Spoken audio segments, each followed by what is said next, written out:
what do you believe in? Like, if you believe in yourself so much, like me myself, like I was able to pay a $160,000 car like off without believing it, and until I believed it with multiple people, like, yo, you're doing this, you're actually impacting, you're doing this. That made me believe in myself a lot more. And the fact that I went through a breakup and wasn't really sad, like I was sad for like 3-4 days, and I was like, okay, like I really got to focus. Like there's people depending on me. So the fact that I had to focus really just pushed myself into believing a lot faster.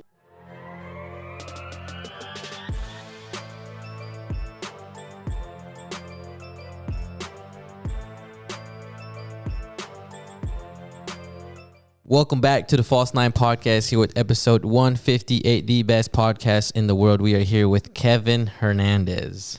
I said it right. I was saying, bro, I fuck up people's last names. I had Jalissa, and I was like, Jalissa, I think I said Mendoza. Oh. And her last name is Mendez, and then I fucked up somebody else's, bro. And it's just embarrassing. It's like, I'm like, damn, I'm fucking up my guess's name. It don't be like that, bro. I know. I try not to. But yeah, I mean, I got you on. It's like I said, we don't really know each other, but we just shotgunned the whole little thing before we started the show, which is really interesting. Like I was saying, bro, a different guess is always a different experience, which is pretty dope. But like Johnny had the little cards. I had hot chocolate yesterday, and then we shotgunned the beer. So shotgun's tradition. Yeah, it's weird, bro. It's different, but let's do it. I guess.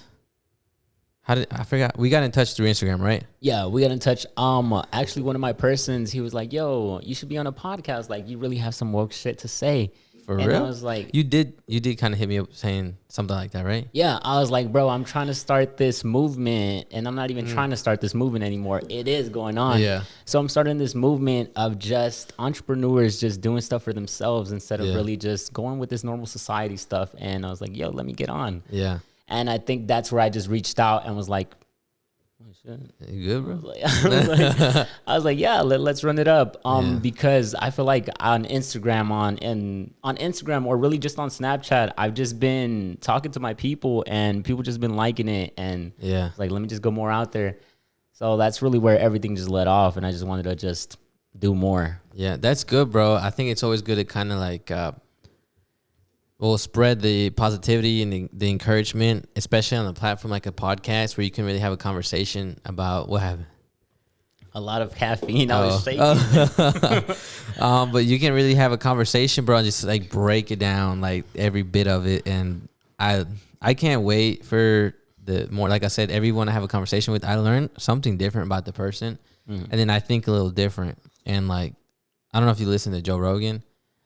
I have heard of him, but I never really looked into his videos. I'm more of like the spiritual kind of guy where like Tony Robbins, Alex Morton, Bob Proctor kind of guy where it's a different type of conversation, different type of mindset. But I think he does have the same things, the same principles of manifestation into reality. Oh, so we finna get into some real shit. I think that's really my favorite. Really, it's empowering, and it makes you feel good. And it's like once you kind of learn this new kind of mindset, you go into a new different reality.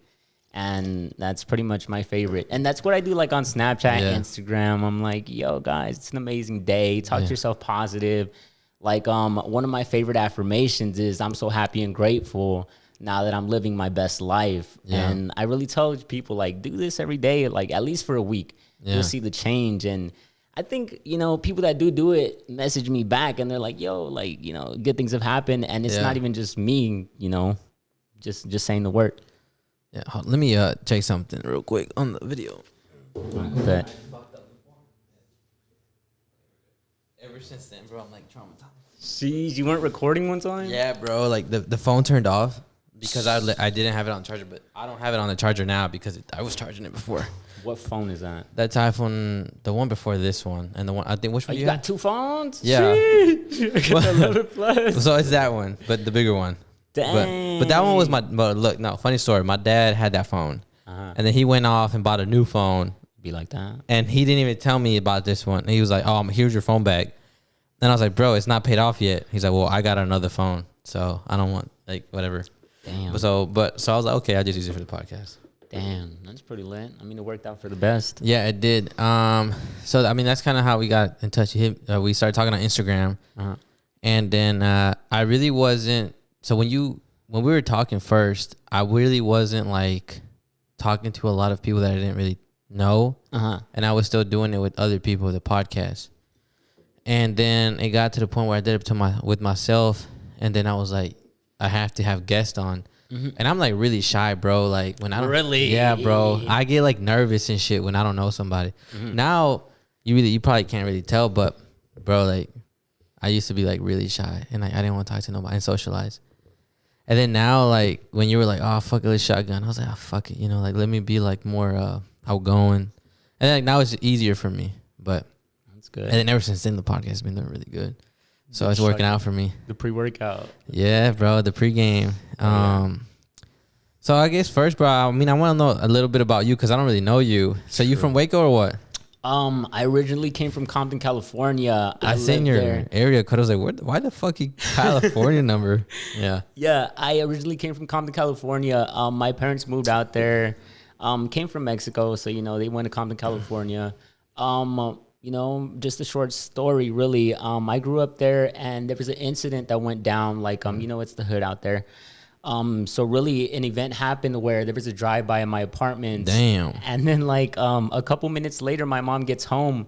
So she had the mindset of, like, if I would have got home, if I would have got out early, like maybe 10 minutes earlier, like that would have been me getting shot because it was like my friends out there getting shot. And like I was in my apartment, like I really didn't come from like the mud, like everybody says. Like I lived in a nice apartment. My parents really did everything they could for me. And I was in like my laundromat. It was like this laundry room right here. And you have like the window that goes outside. So when I was looking outside, I would see my friend William. Like he was like number 1, I was number 2, so I could see outside. And there was just a drive-by, just like, people were shooting. And I think that's really what changed everything. Like my mom was pregnant. How old were you? I was like 14, 13. Oh, so how old are you now? 23. 23. So that was like what, 9 years ago? 9 years ago. Like 9 years ago. So that really changed everything. She was like, if I would have gotten home, this, overthinking went on. And she was pregnant at the time. She was like, I don't really want my kid growing up in this environment because my other kids are going through this. So then we moved out here to Waco because we had a family. So we came to Waco and just like, I'm going to go off on my story. Nah, you go. I don't know if I can say bad words, but I say a lot of bad words. I cuss a lot, dude. Yeah. So we came over here to Waco. I went to Connolly High School. Really? Yeah, okay. pretty very whack. I went to La Vega, so I wanted to go to La Vega, but there was this riot that happened in like 2016, 2015. I graduated in 16. Really? No, maybe before my time. It was like a couple years back. There was like this whole thing. I think La Vega got on the news. And my family didn't want me to go there, and I live right next to La Vega. Did you for real? I live by Parish Street, like right there. Yeah. My family was like, "No, don't go to La Vega. You already came like from a bad school," and I did. So that went on, and that kind of just made me go to Connolly High School. So in Connolly High School, it's like if you don't apply for a college, you don't get into any senior activities. Really? So with that going on, like hold on, that's kind of shitty. It is. So like, were you like someone who wanted to go to school? Like that? Were you like, I'm smart, or were you like not necessarily smart, but like you wanted to learn and be educated as far as what the school system was showing you and providing you?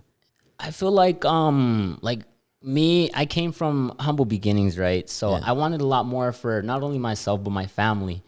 So in that way, I thought, where is a place where I can make a lot of money? The school teaches us follow what is the right way. It was essentially college because we have to go to college. Yeah. So for me, I picked the highest paying major, which was computer science at the time. And well, that's pretty cool though. Yeah, I didn't even like computer science. Oh, shit. I just looked up. I was like, highest paying college degree job. Really? Yes. And I didn't like anything. I wasn't really interested in college. I didn't know what I wanted to do. I feel like that's a lot of pressure because I did graduate early as well. Like I graduated at 16. I think going high to school? 17. Yeah.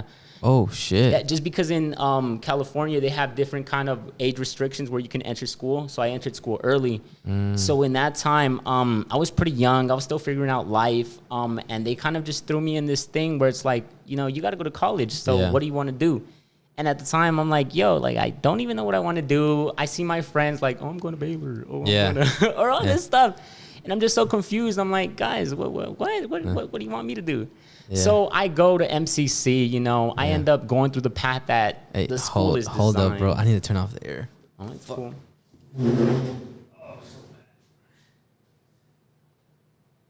Jeez, this energy drink kicking. Yeah, this is like my second one. I drank a bang like, I think yesterday like at 8, and I just barely slept, and I just popped this. Yeah. But you were saying that your friends and the people you knew were going to colleges and stuff like that. Yeah. And it comes down to like, who do we listen to? At the time, you know, we're taught to listen to our teachers, the people who know best. Yeah. At the time, you know, I went to college. I did all that stuff. You know how everybody was basically path towards. You know, and for me, you know, my sister went to college. She was doing great. And then my parents have the mindset of go to college, get your degree, work the 9 to 5, and then just do everything the way that they were doing. Yeah. So it really came down to, who do I listen to? And at the time, I was 16, 17, 18, listening to people that basically had more experience or were older than me. And in a sense, since they're older than me, they know more than me. Yeah. Right? And that's what you're really taught, though, when you're like 17 or 16, 17. Yeah, like just to follow what you're told. Yeah. Basically just follow the whole... Do what you're told. Exactly, exactly. So in that sense, I was like, okay, you know, I'll go to college. Yeah. So I lowballed. I was like, fuck it, MCC. Yeah. Yeah, I mean, yeah. I was like, okay, let me just go to MCC. So I went to MCC, I went for computer science, and then along that, you know, journey, I was also working like 2 jobs. I was working at Walmart. I was working like multiple call centers just because I just didn't really like the whole situation. Yeah. So I would go from like work to work to work to work.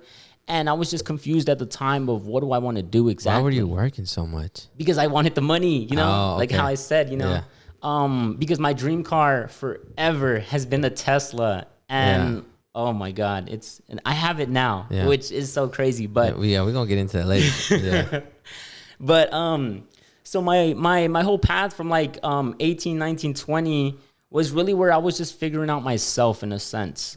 So I went to college at MCC, and then it wasn't really for me. Like computer science, you have to do coding, you have to do like a lot of math algorithms. I was like, okay, this is cool, but I don't really have any passion for it. And when you don't have passion for something, you're unfulfilled. And when you're unfulfilled, you're unhappy. Yeah, definitely. So I was unhappy for so long. I was just so confused. And my parents, stay in college. And I'm like, okay, I'll do it. So I went through the same path of going to college. And then out of nowhere, I just Googled YouTube. I was like, how can I make $1 million? You know, the same thing everybody does. Why were you so motivated to make money? Because I feel like my parents, they took me out of a bad place. And for myself, it's just, I wanted to give back to my family in not only monetarily, but like actually make an impact in generations. Yeah. Because for me, well, at the time, you know, it was just money. Yeah. But kind of growing to the person that I become now, it's just creating generational wealth, not only for myself, but for other people. Because like at the point that I'm at now, I can duplicate everything that I've done. Yeah. And I mean, that's later. But anyways, going back to like college, I was like, how can I make $1 million online? That's nice that you looked that up. Yeah. Yeah, I've been there. Yeah. So one of the things that popped up was like the foreign exchange market, Forex. Mm-hmm. And at the time, nobody was into it. So, you know, like it's how kind of weird how, like, you know how people say the FBI agents are the ones that like put stuff on your phone. So I was on Instagram and I seen a Forex ad. Yeah. And it was this cool guy, Nick Legend. He was one of my mentors because his course was like $400, $500. And he's like, yo, you know, I've made profits. He had an I-8. And I was like, an I-8 is cool. I think I want an I-8. So you didn't think it was like kind of scammy? Because a lot of ads like that, because I mean, I've been there and like I see the ads and all that, the econ, Forex, trading and all that shit. You weren't like scared or what? At the time, it was very new to like everybody. So I didn't really think scam, and I was really open to everything just because I didn't like where I was at. Being in college and working and kind of just trying to manage all 3 things really wasn't for me. And I just, like I said, felt unfulfilled and was unhappy. So really anything was better for me in a sense. So I went the Forex route. I was like, let me learn from this guy. So really sketchy guy. Like he had this notepad. He would like write down, we're gonna do this. We're gonna do this. And I was like, okay. You know? I was following along. Oh, that's crazy. How old were you, bro? How long ago was this? It was like 4 or 5 years ago. That's a long time ago, though. It was. Because, sorry to interrupt you, but I bought my first course last year. On what? Like online. It was about for like digital marketing stuff and how to become basically your own, like I'll be the person to provide you the service. And then I could either pay someone or I can do it myself. I think that was the first course. And then the second course was affiliate marketing. So I'm really into the marketing part of when it comes to like e-com or anything, making money on the computer or online. But I was super like skeptical, and I was like, damn, this shit's kind of sketch, or it's like, damn, that's some money. You know, this ain't even college. Like no one's ever talking about, hey, go pay the internet or someone online $500, $1,000, $1,500, whatever the amount is to go learn about this thing that could possibly make you money. And the thing that got to me the most with that is that when they talk about college, they talk about it so much, and they make it seem like you're gonna be successful if you go to school. You're gonna make good money if you go to school. You're gonna have a family. You're gonna have a nice house, and they paint this big ass picture for you, bro. So you're so convinced that like that's the way to go. So when something different like that comes in my head, I'm like, damn, that's kind of sketchy. So like you get programmed to believe this picture, and then this comes along, and you're just like, oh fuck, I don't know, but you want to do it. Exactly. You know, I think that has a lot to do with like belief level. Yeah. That's something that I really touch on people that I really talk to is like, what is your belief level? Who is the person that you're listening to? Is it the person that's not doing what you want to do and that doesn't have the results that you want? Like exactly how a teacher will tell you, go to college, do this, because that's their path. You know, it's not really your path.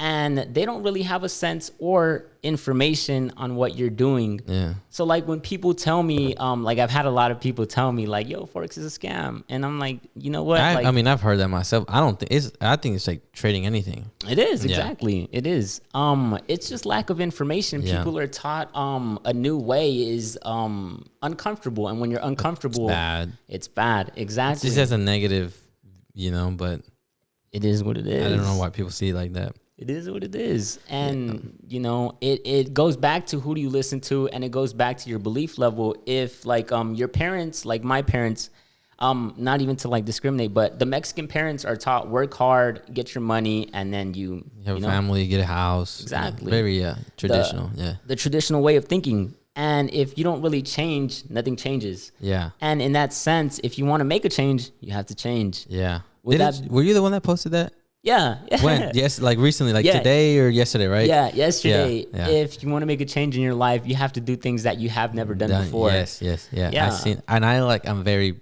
big on that.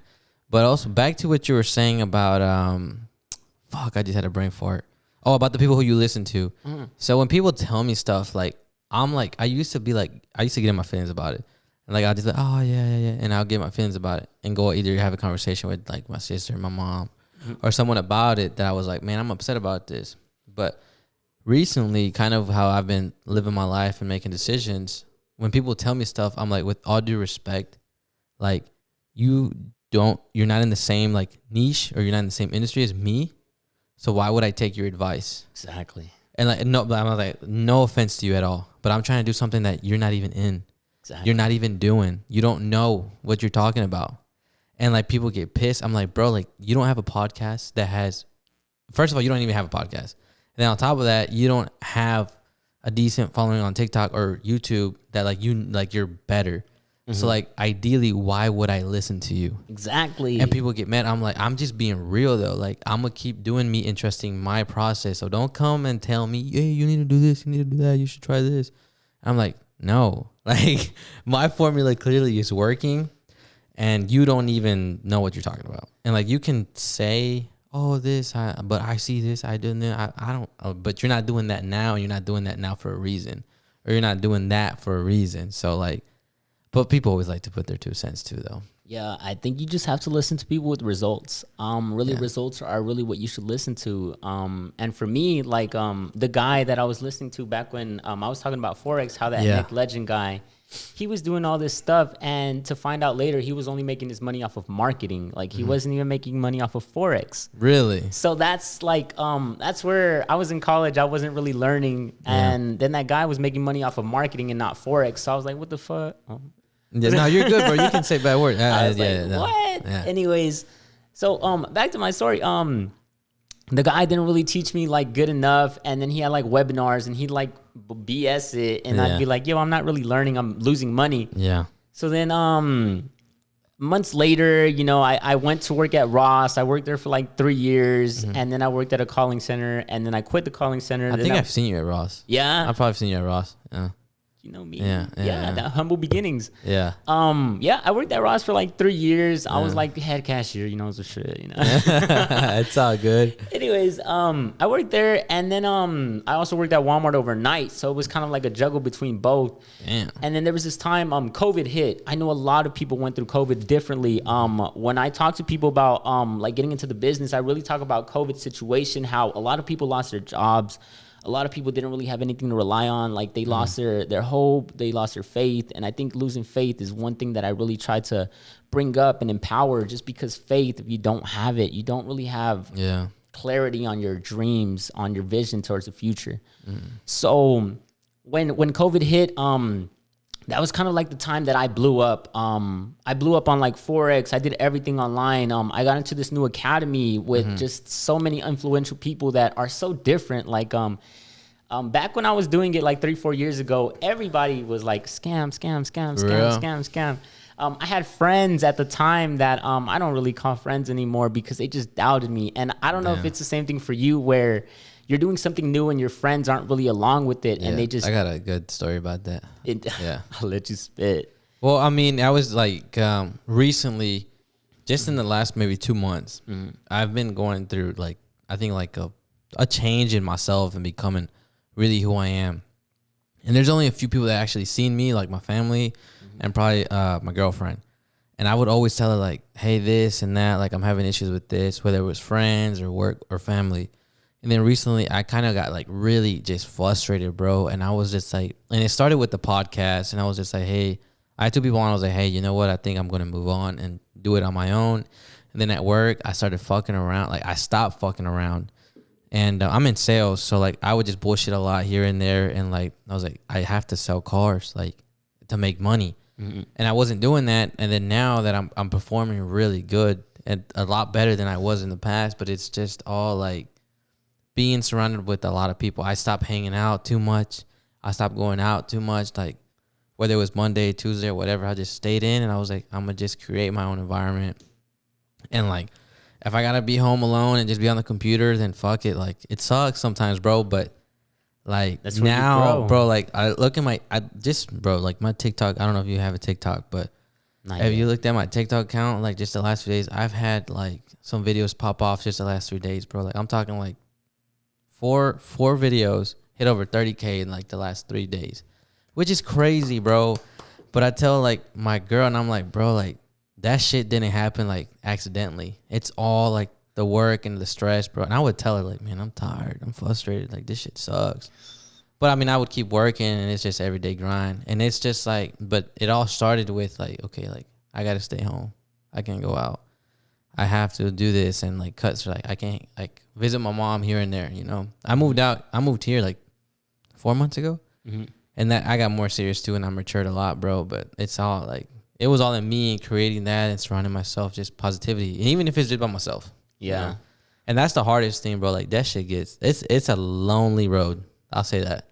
Like maybe you can have people like support you on social media, but there's days I was like, man, like I wish I can like have a conversation with somebody and like kick it and be like, hey, bro, like I'm trying to do this with this video, or I'm editing, or bro, I want to like have this badass apartment in Chicago, like have big dreams, but I don't have those conversations a lot, bro, with people. See, and I don't want to share that with like someone who doesn't like have those same like the goals. closed-minded people. Yeah, they're just like, oh, like why would you want to go move to Chicago, or like why would you want to go do that? Yeah. I'm like, bitch, because I only got one life. What you mean? Very true. Yeah. And I was surrounded by those people, like just back to back days. It's so hard when you're young, bro. It is because you get influenced by the majority of people. Yeah. Like growing up, like doing Forex back in the days because everybody was considered a scam. Like I was just they were like, no, bro, you can't do it. I know this other guy, he's like rich off Forex, but you can't do it. You're just Kevin. I'm like, what? You just Kevin? I'm like, what? Because at the time, I just used to party. I just used to like drink and do what everybody else did. Yeah. And it wasn't until I was like, yo, I got to easy. separate myself. I was like, I'm not really growing. And just like how you said, you don't really have people to talk to like that. And it was around maybe like last year, during COVID when I blew up, I met this group of people, like entrepreneurs. Wow. How? Yeah. So before I was a part of an academy, the guy, he didn't really teach me about everyone else. So he kind of just one-on-one me. And that's where I learned Forex, everything. Like the whole institutions, How'd the you way find things this moves. guy? If you don't want me to ask. I think it was just Instagram. I was just always on Instagram, and this guy really had some good like charts. And I was like, yo, like my charts look very similar to yours, but I'm not profitable. So he really taught me the mindset of everything. And I think really mindset is everything because, two people can be in the same position, but they'd have different results by the way their mind thinks. Yeah. So in that sense, like if I'm So quick question, you never stopped doing Forex? Like you kept trying like something? Yeah, I just kept trying. Damn, bro. Because I felt like, I seen this guy have results and I wanted results for myself. Like no job would pay me like 60K a week, 60K a month. So I saw the numbers really fascinatingly and I was like, yo, he's not any different from me. So, I have the power to do whatever I can. He has the power to do whatever he can. Let me learn from someone that has the results. Yeah. So I learned from him. He taught me Forex and then he kind of just dipped off. He like ghosted me and I was like, really? I was like, okay. So I was paying for the academy. He ghosted me. So I went on my own route. I went on my own route and then I started doing like Telegram signals like everybody else. What's that? So basically, I give out a trade. You plug it into your phone. You make money as I make money. So like you can duplicate information. And that's probably the best way that I learned how to do stuff is just duplicating and really just copying someone's success. Oh, I see. So in that sense, we fell off. And then out of nowhere, this guy who's my mentor now, Mike Navarrete, he was like a really influential guy. Like I reached out to him because we followed each other on Instagram. Really? I'm not sure if he followed me or I followed him. It's like kind of a crazy story, but anyways, we got in contact with each other and I messaged him. I was like, yo, man, like I see what you're doing. He's traveling the world. He retired his parents. He's doing exactly what I want to do. Yeah. So I listened to the people that have what I want. Yeah. He had what I wanted. He had what I wanted. Yeah. The results, the status, he was just so influential. And I reached out. I was like, yo, man, like, let me join you. Let me do what you're doing. I already have the skill of trading. Like, I really think we can work together. So then he plugged me into his brother, which is also in the business, another entrepreneur who's like 5-6 figures now. And I was like, yo, like, let's connect. So anyways, during that time, I was, during COVID, like, it was like February, March, because it started in November of 2019, I believe. Yeah. So then like 2020 came and I had a girlfriend at the time. I was like deeply in love. I was a simp. Yeah, it's all good, bro. I was a simp. And she broke up with me. And it was like a very weird change for me because I was so accustomed to her. Like we had COVID together, so we spent time together and we were just really connected. And during that time, I just wasn't myself. I was really lost because when you connect with somebody so long, like I was with her for 2 years and going into 3, when you connect with somebody, you kind of have that relationship and then your mindset changes as to what we can do together, not what I can do by myself. Yeah. So now it becomes a we instead of an I. During that time, we broke up and really I didn't have anybody that could actually like look for me or look out for me. And I was the person that was just, I can handle it myself. I can do this all myself. Yeah. So then I reached out to Mike Navarrete and he connected me with Kev, not me, Kev. I was like, Kev's you, bro. He connected me with Kev, his brother. And that's when we kind of just ran it up. And he taught me this thing of where it's like, yo, you're a good trader. What if you gave somebody the same opportunity that you have? So that led me to not only like spread my information, but to help my roommate, because my roommate was working the 9 to 5 at the time. I didn't even get into it. Yeah. So when COVID hit, everybody was like out of a job. You know, we got what was it, like the stimulus and then unemployment. Unemployment.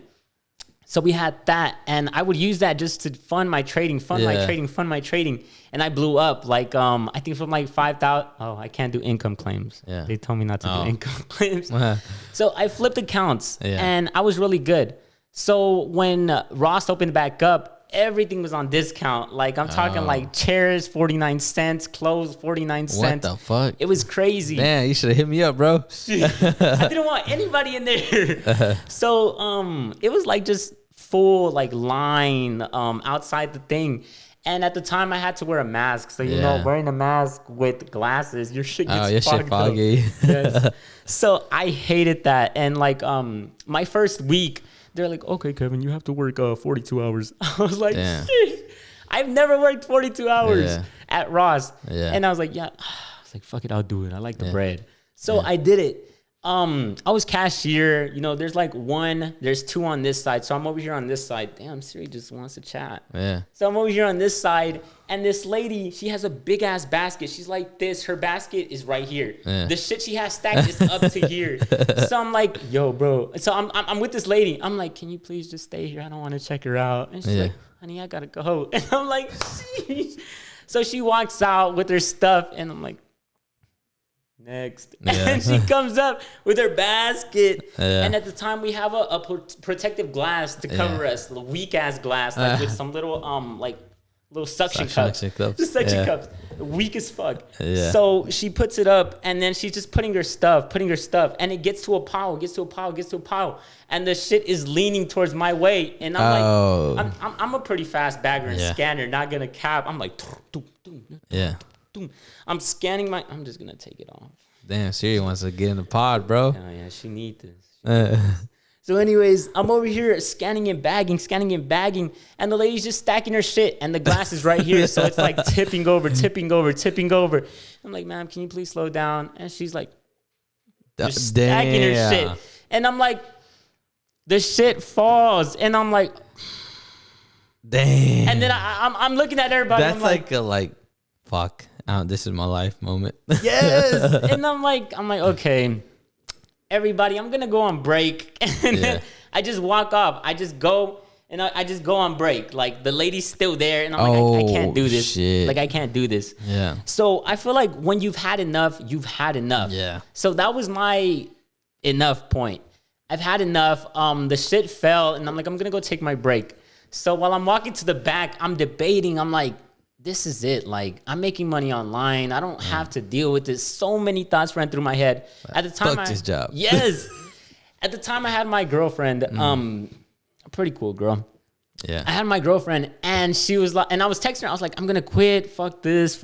I can't do this. Yeah. And she's like, oh, it's okay. Just hang in there. And I'm like, nah, fuck this. I was like, I'm gonna yell on the intercom, like, fuck this job. I'm out. Yeah. And she's like, if you do that, I'm gonna break up with you. I'm like, fucking shit. Yeah. So my simp ass, I don't do it. Yeah. I don't do it. And I'm like, all right, I'm just gonna clock out. I was like, guys, I'm going on lunch. I'm not going on break. Yeah. I clock out for like my break or my lunch.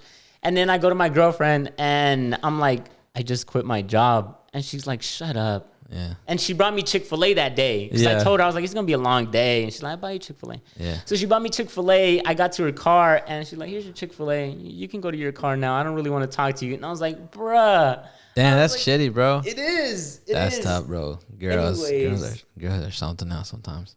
No comment. Nah, I mean, I've been there, bro. And like, yeah, that's tough.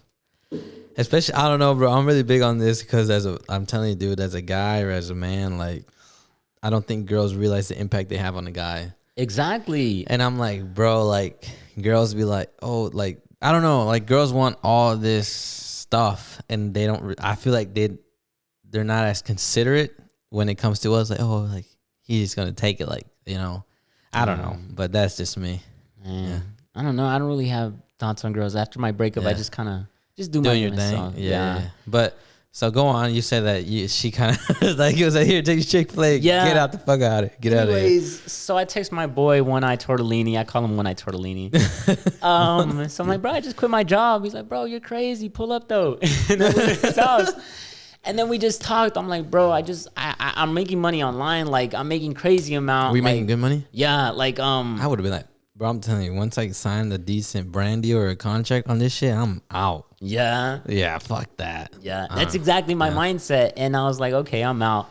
So then that happened or whatever. I quit my job. I started doing Forex full time. And That's then dope. I mean, Forex isn't even really full time, it's just whenever. Yeah. But anyways, I got into this group of entrepreneurs and they taught me how to like impact lives in the sense where I can really show people what I'm doing and then get them onto exactly what I'm doing.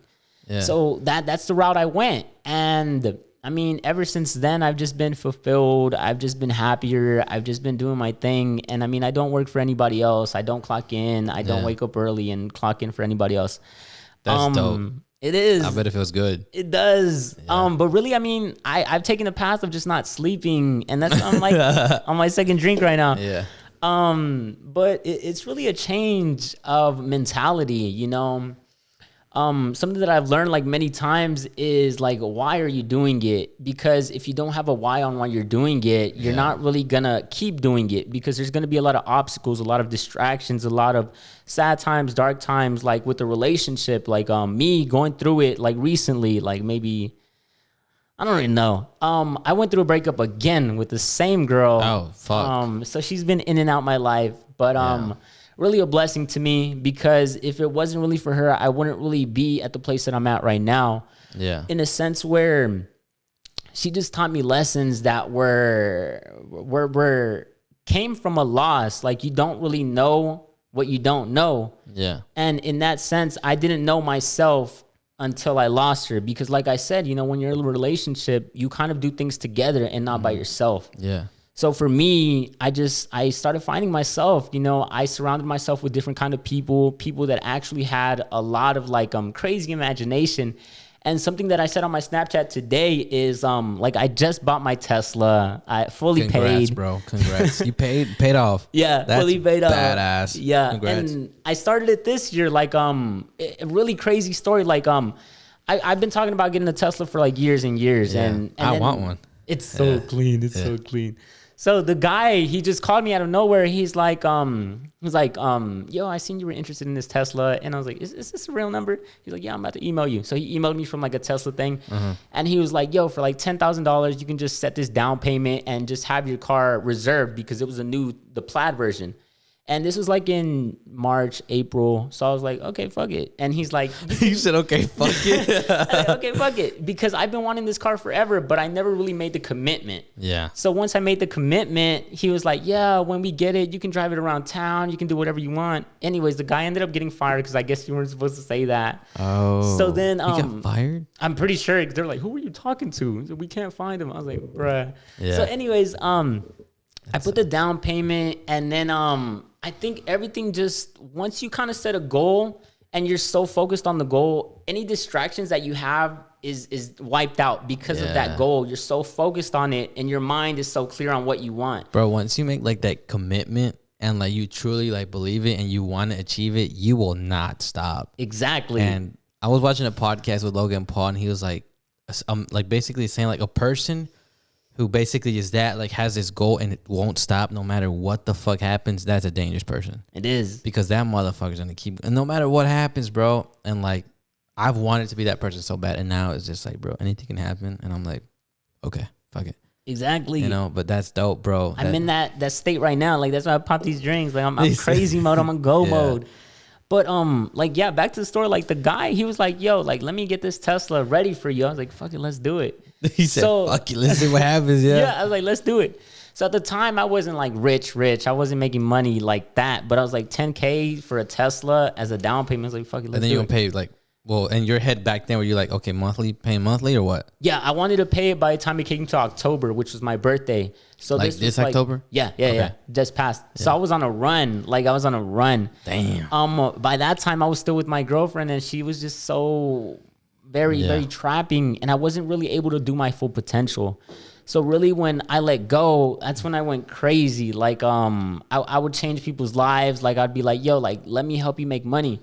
I make this guy money. He tells another person, I make that guy money. And we just duplicate and duplicate and duplicate. That's dope. And that's really what fulfills me, because I mean, getting a message being like, yo, I just made my check in like 3 days. And it's just, it hits different in a sense where it's like, I always post my screenshots, like on Snapchat. It makes me feel good.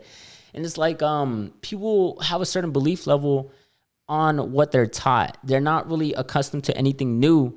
And I think once I reach out to them and get them on this new wave, it's like very life-changing. But back to the Tesla, what was I saying? Anyways, I paid for the Tesla, and I was like, okay, how am I going to get this money? I don't really know, but I know I want it. You paid the down payment, right? Yeah, it was like $10K. And the car, I had it like a lot of money, fully bro. souped out. It was souped out. How old were you? 23 already, right? Yeah, I was 22 at the time, so I just turned 23. So how the fuck you're 23 and you're like, fuck it, 10K? Yeah, I mean, Forex, it really pays. Okay. And I've just been in the skill set for a while. So, I mean, it really just, it was like, the skill set. Because, I mean, if you think of 10K for someone's a lot. It is. It is for me as well. And Mr. Krabs got my shit. So. Mr. Krabs. So it's just like, I mean, like, yeah, bro. Some people don't even make 10K like in a month. Exactly. Some people take like maybe 3 months to make 10K. Exactly. So that's definitely a lot. And for you to be like, all right, fuck it. That's crazy. Yeah, it was something that I wanted forever. Like, I had like this Tesla logo. I had this Tesla like backdrop too. Yeah. And I was just so like, I need it. And this like, is the Plaid, so it's loaded out, you said? Yeah, it's loaded out. Like, it has a little yoke, 0 to 60, 1.8. Just whiplash in that bitch. You're going to have to show that bitch to me one day, bro. I will. I was supposed to get it Tuesday, but they moved my date back to like Thursday. And I'm sure there's a lot of back orders right now, bro. With everything. Everything. Yeah, bro. It's going to take a while. It's going to take a while to get your shit. I was supposed to get it October, and they moved it to like December. Yeah. But the whole path through that, it was like it was really pathed out for me. Like people always say like things always happen to me. I changed my mindset in the sense where everything happens for me. Like if it wasn't for my breakup, I wouldn't be at the place where I'm at. If I was still with this girl, I wouldn't be meeting new people because she was so strict on me. Like she'd be so jealous, and like there'd be random ass girls in my inbox, like weird ass random shit. And I'm like, dude, I'm not doing nothing. Like I'm just looking, like showing my face, throwing positivity. Yeah. And it's just something that I did. And yeah, I mean, once you have your mind focused on a goal and you really have reasons onto why you want it, it just kind of gives you that path. Yeah. And everything that's in the way really just doesn't even matter, because, you know, you can go through a breakup and it wouldn't even matter, because in the end, you're going to have exactly what you want. Yeah. And I think just making a detailed description of exactly what you want, because, you know, like you tell a person, what do you want in life? Yeah.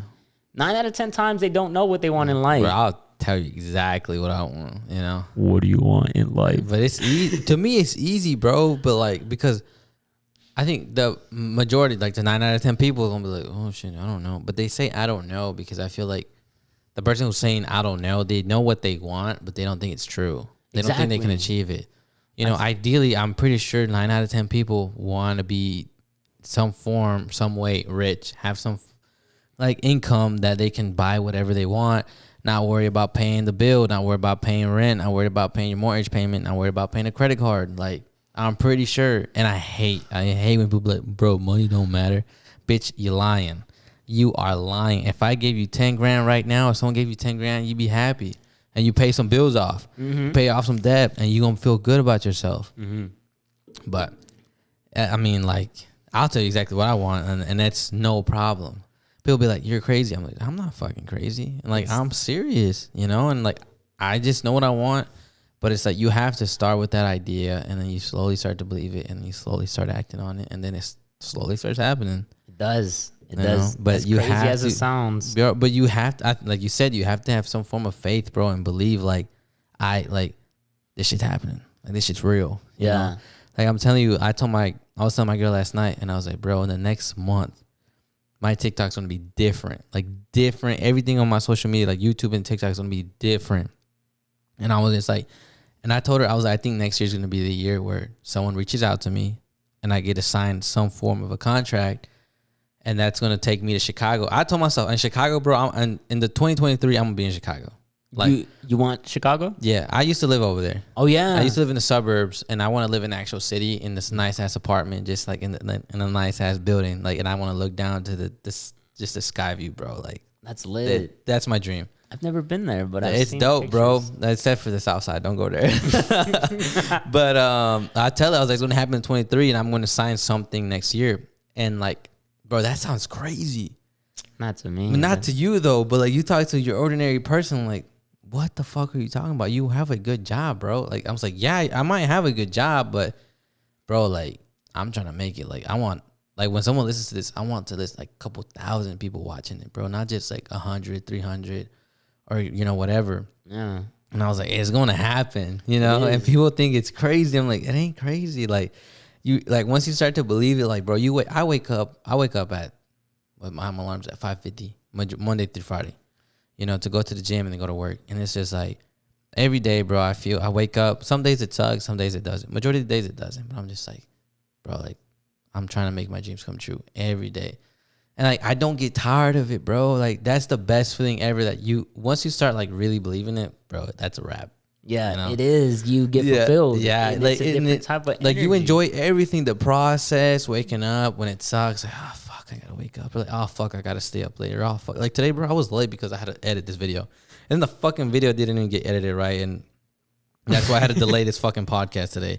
Jeez. And I was like, it's just part of it though. It's just part of it, but it's shit like that like makes me happy. Or like yesterday, shit, you killed yours? Yeah, bro. Damn. The first podcast I had with these new mics, and then this new the podcast thing right here I have, bro. All that shit, like it wasn't.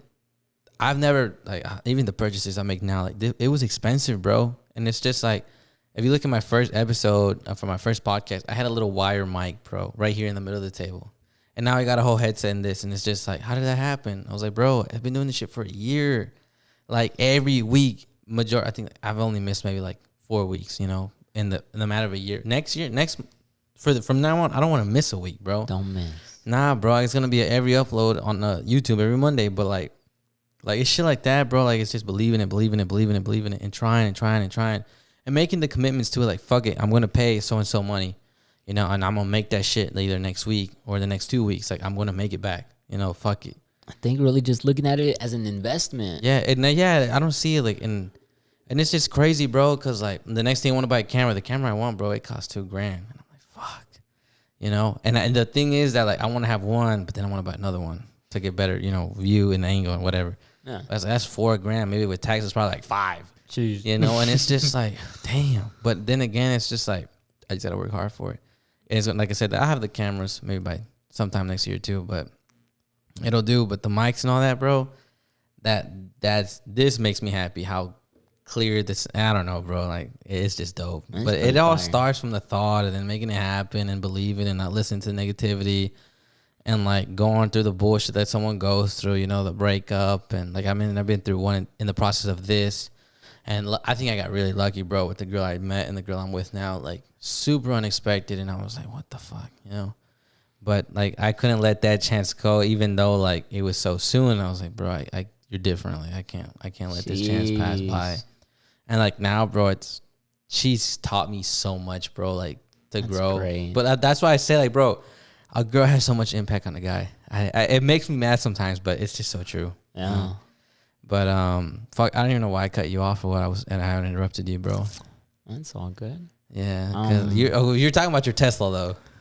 Well, I mean, I think I was pretty much done.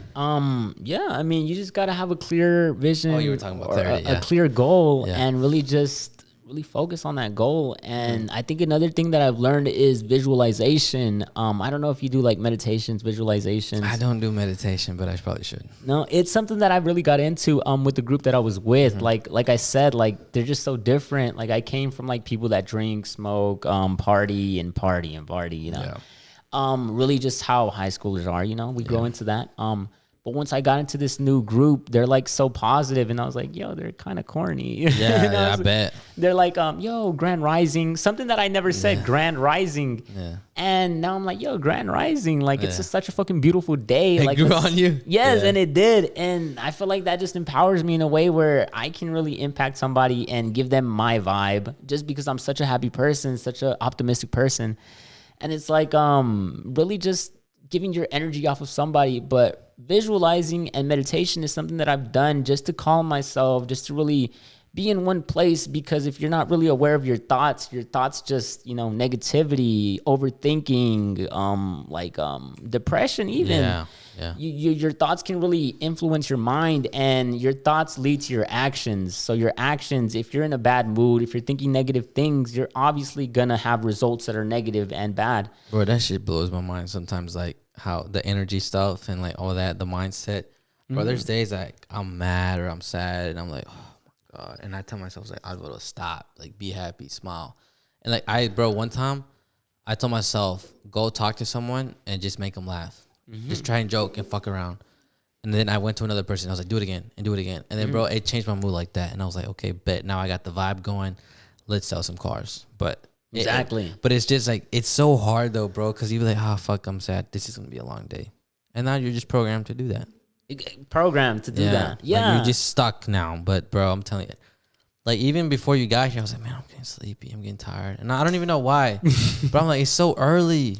But the rain and, like, I got the vibe. And I'm like, no, bitch. Like, I recorded yesterday. And I was like, nah, like, you're not going to, don't even bother thinking about cancels. You're going to do this. You're going to get that shit done. Let's go. And you're going to do a good podcast.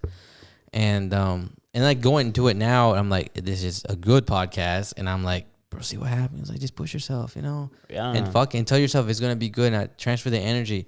And like, I've learned a lot about that just in the past year too, bro. Like energy and reading, listening to audiobooks about shit too, man. It's crazy. Yeah. Like recently I went to an event, I Am Houston, for like my whole group. Listened to like a lot of 6-figure, 7-figure earners. This guy that I really listened to, Alex Morton, he really talks about like the consciousness, how people aren't really conscious of their thoughts, and therefore their thoughts so lead. So important. Exactly. And like, if we're not aware of our thoughts, they're ultimately going to control us. Just like how you said, like, if you want to make somebody happy, that ultimately makes you happy and you feel fulfilled at that point. Like, something that I've tried to just really influence on my team is really just think a lot bigger, a lot faster. This one thing that I heard, really crazy story that I really heard Tony Robbins say. So it's his story. So I'm about to just like reenact Tony their Robbins voices. is something else, bro. He is. Like when I listen to him, I'm like, whoa. Go. It's just like, whoa. Go. Yeah, but go ahead. So I'm about to use their voices just because I'm going to tell this story. So Tony Robbins, he goes out to like the city, Chicago, I'm pretty sure. I think he was in Chicago doing this little group event. So it was nighttime. He was pretty hyped, and he went out to the city just to go walk around. I thought you were going to say hi. I was like, damn. Hyped. Yeah. He was hyped. He couldn't sleep or anything. There's this one guy walking around the city, stumbling, he's drunk. And the guy comes up to Tony Robbins. He's like, let me do the voice. He's like, hey, yo, can I borrow a quarter? Really sketchy voice, right? Yeah. And then Tony Robbins is like, yo, is that all you want, a quarter? Yeah. And then the guy's like, yeah, man, a quarter will make me real good, change my life. Yeah. I'm doing his voice because he said he had a weird voice. So Tony Robbins, his deep voice, he's like, okay, man, hold on. So he pulls out a money clip, and he's basically shuffling through like his hundreds, because I don't know if you listen to Jim Rohn. Jim Rohn was like, if you act like you have money, ultimately that will train your mind. I need to get better to that. Yeah, I need to get better with that, bro. Train your mind to make you feel like you have money, and whatever you feel ultimately gives off into your actual reality. I appreciate you saying that. Thank you. Yeah, so you give out to your actual reality. So then Tony Robbins puts out this money clip. He's looking for his quarter through his like $100 bills and anything, making himself feel rich. So he opens it up and he finds a quarter and he clips his thing and he puts it in his pocket. So the guy, the drunk guy, he's looking at him. He's looking at the quarter. He's looking at the wallet. He's looking at him. He's looking at the quarter. He's looking at the wallet. He's looking at him. And then Tony Robbins hands him the quarter and he's like, sir, life will only pay you what you ask for. And then in that sense, it's like, once he said that, the drunk guy, he's like, yes, sir, you're crazy. Anyways, that's not the kind of point of the story. The point of the story being life is going to give you exactly what you ask for. So exactly how I set a goal and really wrote it down and lived it every day, visualized it, meditated towards it. Like, I'm going to have this Tesla. And really, that was so much of my focus. Like, I need this Tesla. I want this Tesla. Everything led me towards getting the Tesla in exactly the same way as the guy received a quarter, because he only asked for a quarter. Yeah. So he only got a quarter. And I think with most people, somebody can say, I want money. I want a lot of money.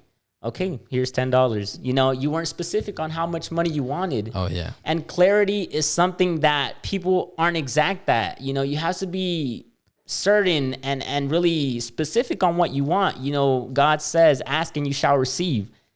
I want a lot of money. Well, $10 is a lot of money to a bum, It's like me, like, I want to be a millionaire by 26. Exactly. Dead on. Why 26?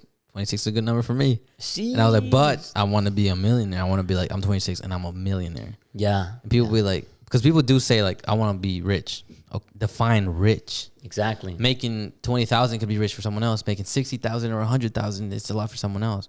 But I want to be a millionaire at 26. I don't want to make a million. I want to be like, I have $1 million by 26. And I'm 23. I got 3 years to go, and I don't have nowhere near $1 million.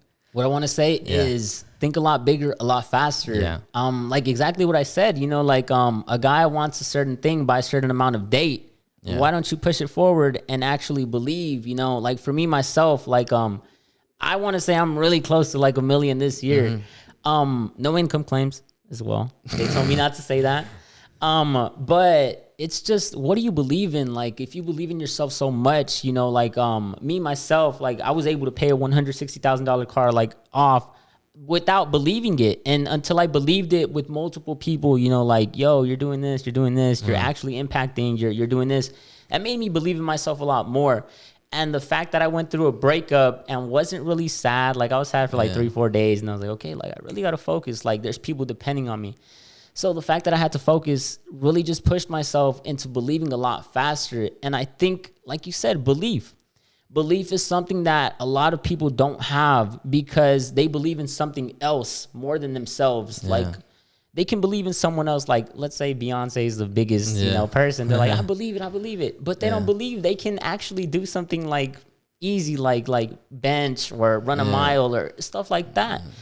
And I think just having belief in yourself is something that I want a lot more people to do. And something that I do, is really paint the picture for them. Because closed-minded people, they're like, yo, I want this Charger. Yo, I want this Challenger. Certain stuff, materialistic stuff. Yeah. I'm like, okay, what about your family? What about your sister? What about your mom? Yeah. And in that sense, it's like, oh shit, I can buy my sister a car, I can buy myself a car, and I can buy my mom a car. Yeah. Why not do it all? Yeah. And it's like they don't believe until they see. And when somebody else does it, Usain Bolt, nobody beat his record time until he set the record time. Yeah. Yeah. And exactly like that, people don't believe until they see, and when they see, they believe. So in that sense, I feel like for me, myself, I really create that vision for my team. I'm like, yo, guys, you have to believe a lot bigger, a lot faster. And I think that's something I wish I would have learned a long time ago. Yeah. Is believe a lot bigger, a lot faster.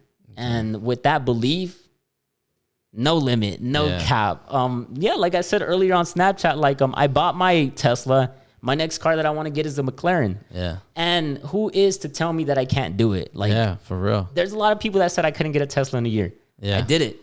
That's crazy. Who's to tell me I can't do the next thing? And it's just with that belief level. I believe in myself so much. I don't really need anybody, but I can do it. It's just a belief level. That's dope, bro. Crazy. It is. I ran out of spit in my mouth. Nah, you're good, bro. I think you said a lot of good shit, and I'm really oh shit, bro. How come I didn't meet you sooner? Because I appreciate talking to people that are like this, and I'm so happy. I'm so happy that everyone I've had on the podcast since I've done it myself has been such a good, just someone who's very positive and shares a lot of good energy and super open-minded too. They don't like to listen a lot to the negativity, or they're just trying to do their own thing and really believing in themselves, because it's super important, bro. And that's all I want to do with the podcast. I want someone to listen, and I want them to take something in and be like, damn, I need to do my own shit. Yeah. Or like, damn, like I need to go work out, or like, damn, I need to go make some money, or like, damn, I need to be happy. Like just like a realization. And like, dude, you're definitely talented. You have a voice, and you're really good at speaking. Thank you, bro. You have a lot of hand gestures, and you're really good. It's impressive, bro. Thank you, bro. Yeah, that's good. I appreciate that. That's crazy. Yeah. I really just like just spreading positivity is something that I really started doing a lot more. Being in a dark place, you learn a lot of stuff. Like I said, I've been in relationship issues with my ex, somebody that has impacted my life. Yeah. And a relationship can either drain you or grow you. You give energy to whatever you want. And when you do give energy to whatever you want. How did you not like give in to the negativity, bro, and fall into that, like, because there's two ways you can go when like something like big happens like that, whether it's a breakup or something in the family or something in your life, and you either are going to be sad for a few days and you're going to get your shit together and bounce back hard, or you're going to go in this deep hole and you're sad for a while, And how did you not like fall? And the easiest route is to be sad, blame the relationship. This is why I'm sad. This is why I'm gaining weight. This is why I'm not taking care of myself. This is why I'm so shitty now. Mm-hmm. Why didn't you what made you not fall into that? I want to say the community I was with, they really taught me it happens for you, not to you. And once you put yourself in that predicament, it's like you're not the victim to whatever happened to you anymore. Because when you're the victim, you blame everybody and you don't really see yourself. So when you don't see yourself, you're blind to everything that's happening for you. You don't see the blessings. You don't see the stuff that's actually coming for you. Like I said, like if I wouldn't have gone through my breakup, I wouldn't have went to this life-changing event that really just impacted my life in a way. I would have been sad. I would have been in my bed, crying and being a bitch. Yeah. Being a bitch, really. And the people I was with, they were like, yo, like, you're not coming to this event. Like, we'll hook you up, bro. We'll get you a VIP ticket. And my boy Kev, like, he's been ride or die. Like, he's the reason that I'm so dope, positive. Bro, it's dope that you like, are picking and choosing the good people to surround yourself with. Yeah. Because, like, you're fucking proof, bro. Yeah. Of it. Yeah. Why it's so important. Exactly. I just feel like I got into a dark place and was saved, and I have the power to do that to someone else. Yeah. Like, you definitely do. I see it. Yeah. Thank you, bro. Like my friends, like it's cool. I have this money. What's the use if my boys aren't eating with me? Yeah. So in that sense, I was like, let me put my boys on. Yes. And good, like, bro. I eat, the team wins, we all eat. And it's just a duplication of success. And we're all going towards the same things. We all love our family. We want to give back to our parents. We want to give back to our family, create generational wealth on top of that. And really just tap into something else that some people aren't doing because of their belief level. But then again, you have to surround yourself with people that have that vision. There's not going to be a lot of people that, like you said, like Chicago, you want to move out there. There's people that are like, what the fuck? Why? Waco's cool. yeah. Buy a house, settle in. Fuck that, dude. Yeah, like, man, what the fuck? Dude. No, not at all. Like, you want new things, you want more things, you want crazy things like a Tesla. My dad was like, you have a Charger, why do you want another car? Yeah. I was like, man, this drives itself. What? Yeah. Like, you don't have gas. I can be, this guy's and shit like that. Like, if you don't really raise your belief level, nothing else changes. And like I said, if nothing changes, nothing changes. For you, like, the route you're taking, it looks like you're going to be, you could say, like, very successful, and you're going to definitely go a good route. How do you see yourself, like, taking care of your family? Like, because when I think about it, I'll hang out with my family, bro. Like, I hear them talk, and then, like, I have some accounts tied to my email for my family. So I see certain stuff that makes me sad, like bills and, shit like that. And I'm like, man, my family don't even know, like, what's about to happen to them. I don't know if you ever run into this. Like, I tell my, like, when I go home, I'm like, man, y'all ain't gonna worry about shit. Like, in a few years, like, I'm gonna take care of y'all so good. Like, y'all don't even know it, man. I don't know. How do you think about your family, like, about giving back and shit like that? Me personally, I'm involved in, like, investments already. Yeah. So something that I've done without, like, my mom knows already. So I've started their crypto portfolio, and really, like, damn. That is dope, bro. That's better than fucking just giving them the money. It is, because cryptos are booming right now. Yeah. Like, really, I just put like 100 in Bitcoin, 100 in whatever, in any type of cryptos, and they're basically just booming right now. So I'm actually funded by a company that pays me in cryptocurrency. So I give a paycheck to my mom. I give a paycheck to myself. I give a paycheck to my sister. I give a paycheck to my mom. I give a paycheck to my sister. So that's really how I'm doing it right now. That's crazy. In a sense where they don't know how to take out money in cryptos yet because I haven't taught them. Yeah, so that's don't take it out. It's like diamond hand. Yeah. So in a sense, that's really what I'm doing, man. Like, I have the power to make, well, not the power, the information to actually make money work for me. And my parents don't really have that right now. They're still working, you know. But I told them, like, yo, like, once we hit like more than 500K, you're done. Like, you're not gonna work. And the route there is just so fast right now. Dope, it's just like so moving. So and it's like cryptos really, like, they don't know what's going on, but I know what's going on. I'm aware of what's going on. Therefore, I have the power to not only take care of them, but my sister, my brother, and my brother's like 16 right now.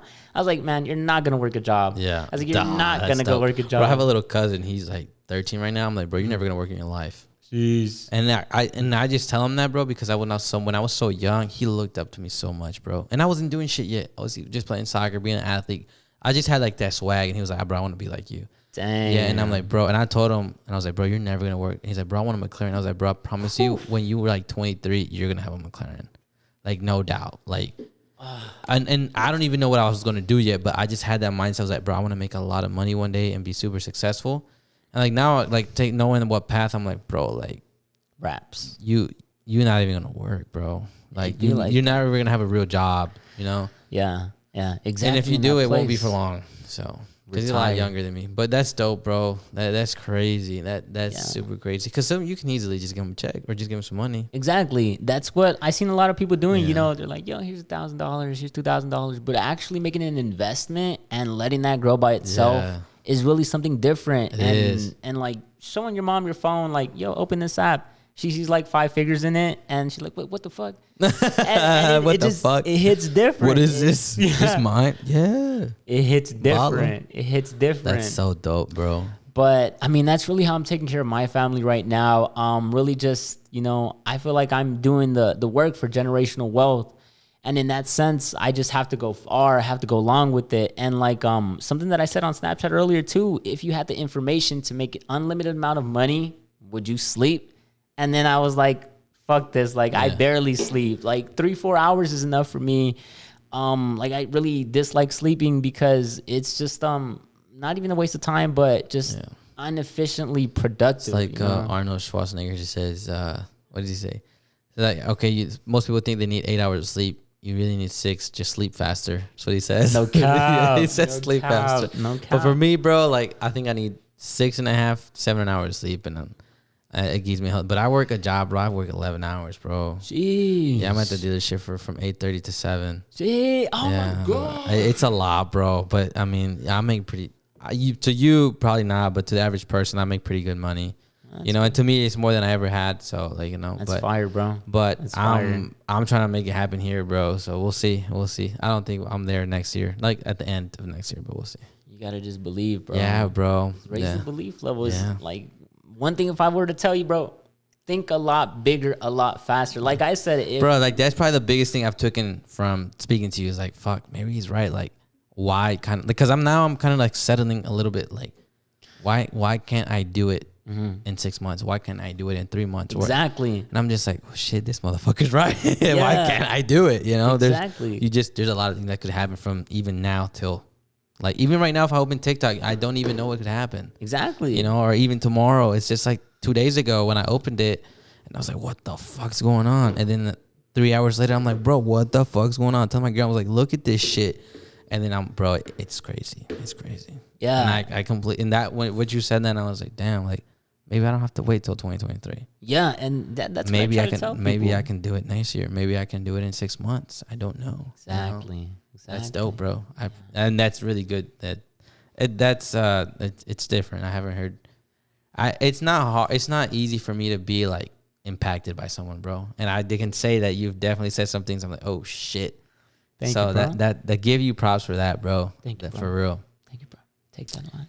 It's good. It's good. You need to have a fucking podcast. Dude, I wanted to do a YouTube, not gonna lie, but there's just so much going on right now. Like, no, it's hard. You can't juggle too much, man. I was trying to do this and that, and I'm like, it's only working podcast now, and it's been really good at work and really good here. So yeah. What else were you trying to juggle? Like, I was trying to do like, so I helped my friend, and I haven't helped him like the last week and a half. I've been so busy marketing for him, running some ads for him. I'm trying to build him a website for his roofing company. Sheesh. So that's a lot of stress though, bro. And it's tough, but you know, I'm trying to help him out, grow and making a little more money too. But I mean, I try not to. I just sold my drone. I bought that drone for $800.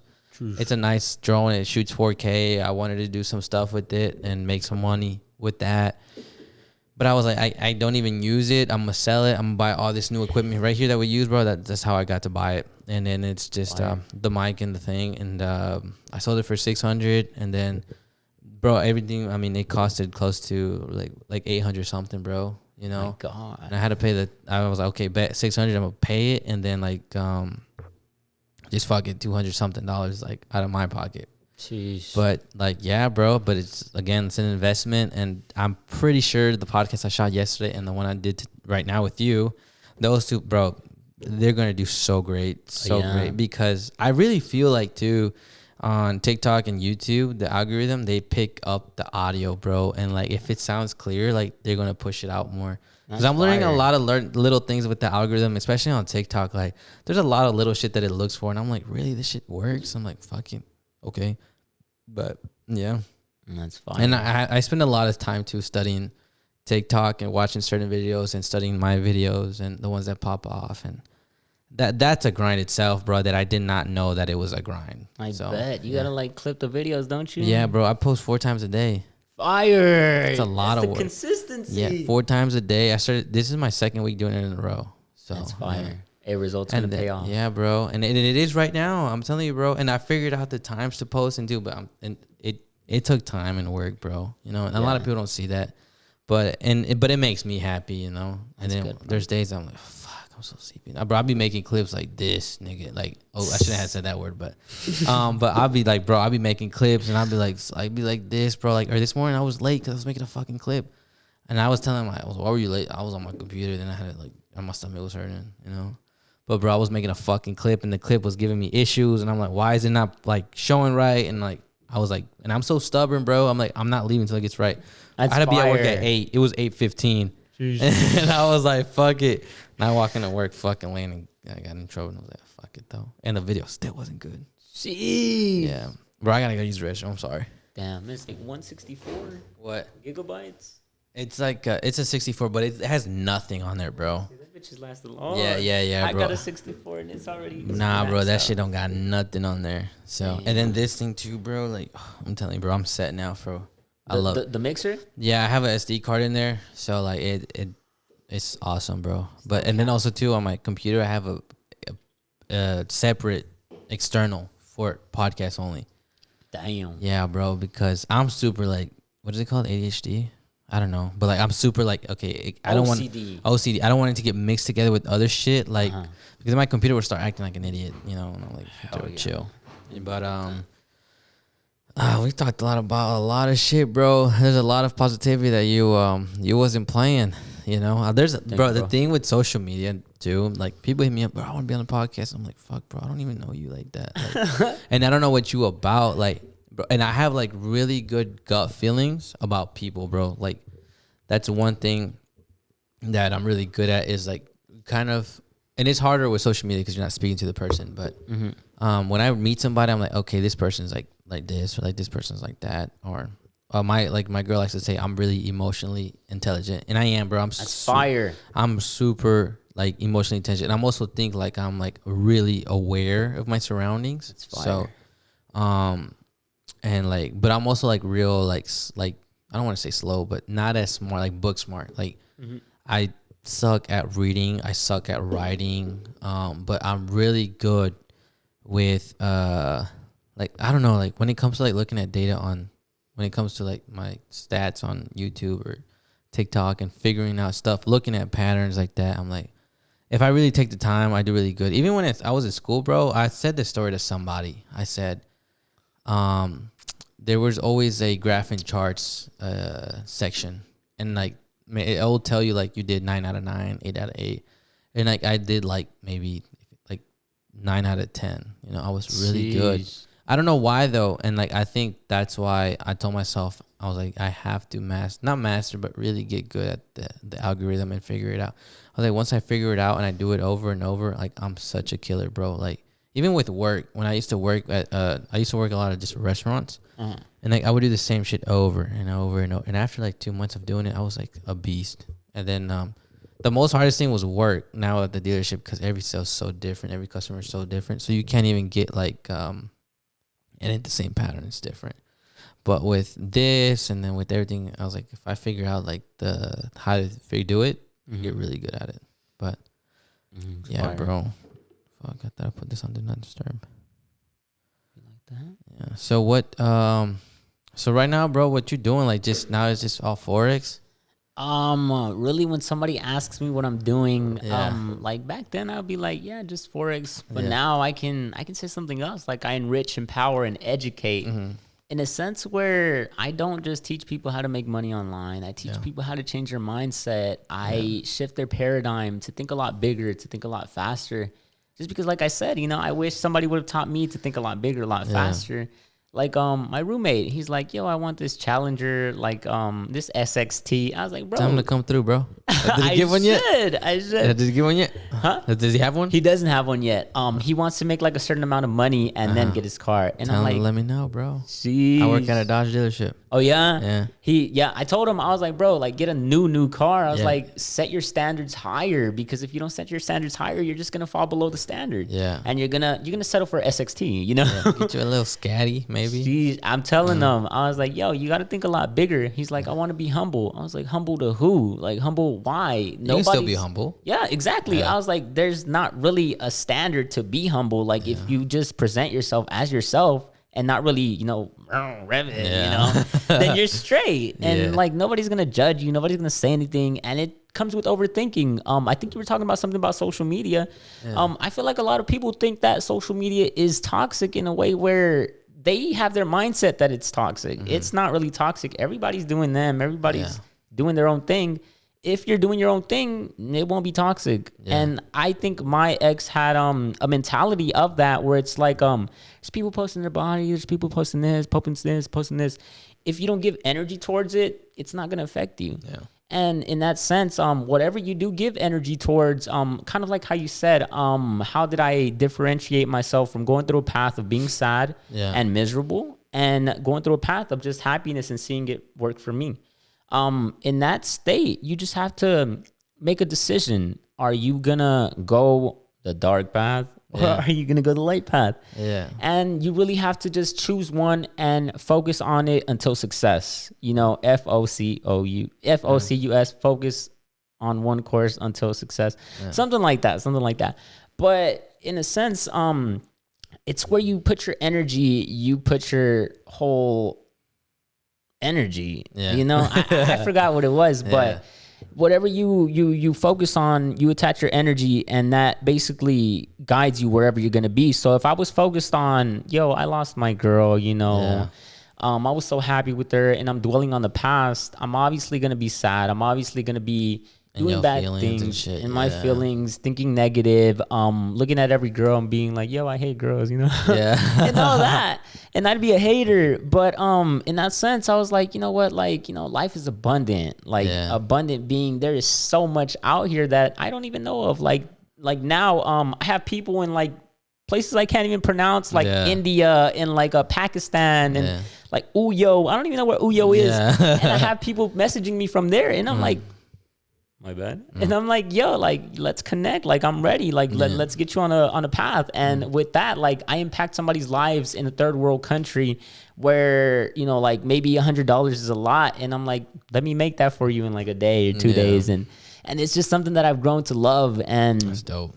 Really just wherever you put your energy is where you're going to put your whole mindset at. And a lot of it, a lot of life that I've learned, from like 6-figure, 7-figure earners is really just, protect your energy, because there's going to be a lot of people that are going to doubt you, that are going to have these negative comments, that are going to just bash on you for doing something different. And like I said, a couple months, years ago, starting Forex by myself, I didn't really have anyone supporting me. It was just me. My friends were like, scam. Like, you're just Kevin. And I'm like, yo, now, things change. I'm the man. I do like saying I'm the man, because a lot of people say that. With it, bro. Yeah. A lot of people are like, oh, so you're the man. I'm like, I'm the man. Yeah. And I feel good about it, because I can testify for it, And something that I like saying is, you shouldn't compare yourself to myself, because you don't really know my test before the testimony. And I went through a test before my testimony. Like, I wasn't really this guy that's so uplifting. I wasn't this guy that was throwing positivity, Snapchat, Instagram, like really just posting myself. I became this person because I grew through things. I didn't go through it. I grew through things. Facts. And really just changing the way you talk to yourself. Like, I wasn't this person that did affirmations. I wasn't this person that really just grew my mind into like certain levels of being conscious competent, not knowing what you don't know and being aware of it. Like some example that I like to use is like, let's say this buff guy is like, yo, try this protein, it's gonna make you swole. Yeah. And I'm like, fire, bro, give me the protein. Yeah. But if I don't do what he does to get his big ass gains, I'm not gonna have the same result, and I'm gonna call that a scam, Yeah. And with that being the same thing in what I do, like if I give you the information and you apply it the way that it's supposed to be meant, you're gonna have the results. Yeah. Same thing with like the protein. If you give me the protein and I don't do the exact steps, I'm going to call it a scam, because it doesn't work and I gain weight instead of gains, And with that being said, like it's lack of information, like I didn't know what I didn't know. I didn't know how to treat myself in a way where I can empower other people, and that empowers me. Like I said, if you're not fulfilled, you're not really happy. Yeah. And I didn't have that for a long time, because I was so simp, like I said, like I was so simp. Yeah, like she was my everything, and if it wasn't for her, I wouldn't be the person that I am today. I wouldn't be in the place that I am today. So just being grateful for everything like that. That's good, bro. You always think positive, even if it's negative. It is. Yeah. Another thing, like it's just like the way that we talk to ourselves is something that I've tried or really been attempting to. Because when we say try, it's a limiting word, so I try not to say that word. I've been doing it where, like there's people that are like, yo, like I lost this trade, I'm trash, like I just lost $10, I'm gonna quit. I'm like, yo, like you should look at it as an investment. Like you lose $10, but you didn't blow your account. You can do more than that the next trade. And the way we do it is like lose some, win more. So I try to get people along that state of, what are you telling yourself day in, day out? Are you telling yourself you're not good enough? Are you saying like when you wake up, like, fuck, another morning, being dreadful and stuff like that, really starting your day negative? Or what are you telling yourself? Like, for me, I have a list of affirmations. Like I'm so happy and grateful, and then whatever. Like something like that to really start off your day really impacts you in a way. I wake up and I'm like, fuck. I was like, but fuck it, let's go. Let's go. That's my attitude, bro. I'm like, oh god, dang it. Yeah. But it's like a good solid minute of like, damn it, But then it's just like I'm like, just get up, bro. And I don't know why it is. Every time I'm brushing my teeth and looking in the mirror, like I'm up and ready to go. That's fine. I was like, as long as I can get to the bathroom and brush my teeth, I can get through the day. But it's just like those 2 minutes, bro, is super important for me.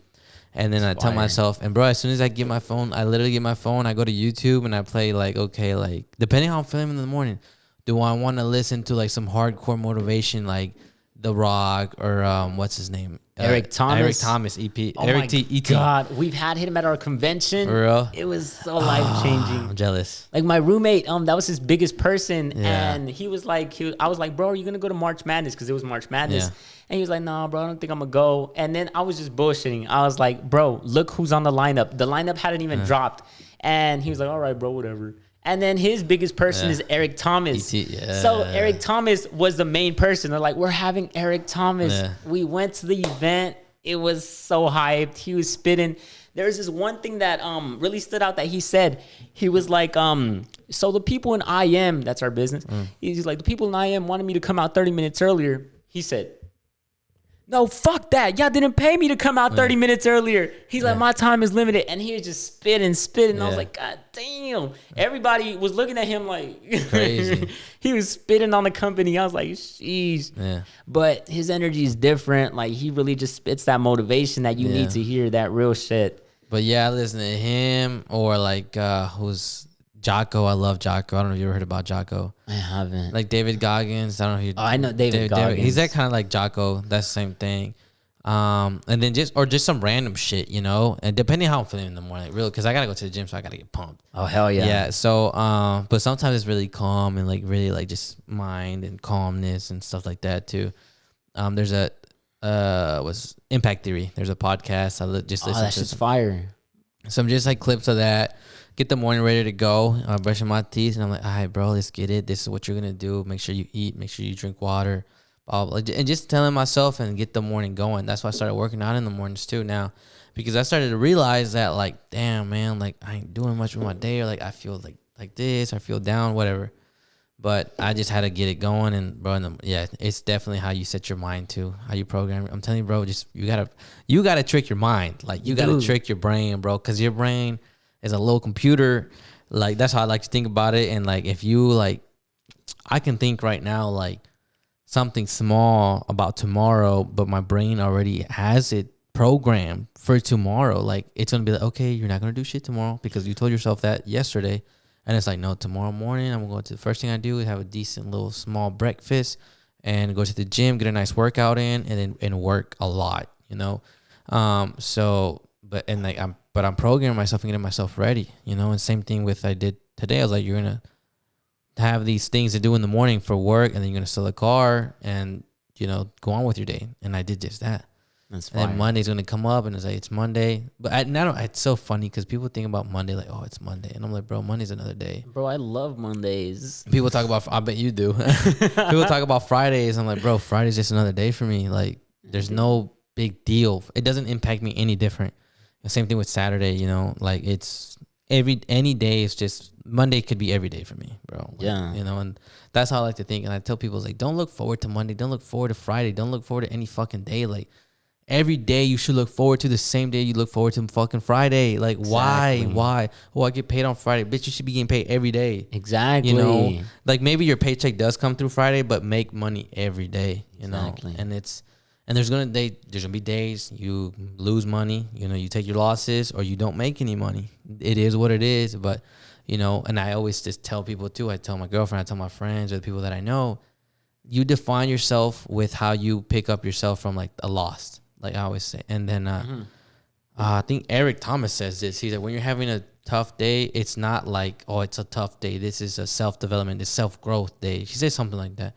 And it's like I like to call it like this is a day where I get defined who I am. This is a day where I get to put more sentences to the definition of my name and who I am. When it's a long day, like, okay, Alvaro's this, you know, when he's going through the shit, whether it's anxiety or depression or just sad about, you know, some shit that happened at work or just upset, I'm defining who I am right now, right here. Because it, like I always tell my girlfriend too, I have a lot of conversation with her. That's why I bring her up. It's fire. When it's so easy to see positivity and see happiness and smile and laugh and make your money when things are working out for you. Super easy. People don't understand that. I was like, bro, it's easy. It's so easy. But like when shit gets hard, when you're not making the money, when you going through the breakup or you're not getting paid, whatever it is, that's when like who are you? You know, are you someone who's gonna like crumble up and like shy away and not do shit, or are you gonna like because you have to take the loss. You have to take the loss, and you're gonna be like, okay, this is who I am, and I'm gonna take it. I'm either gonna, you know, you're gonna do your thing. Either you're gonna be sad, you're gonna eat, you're gonna do something.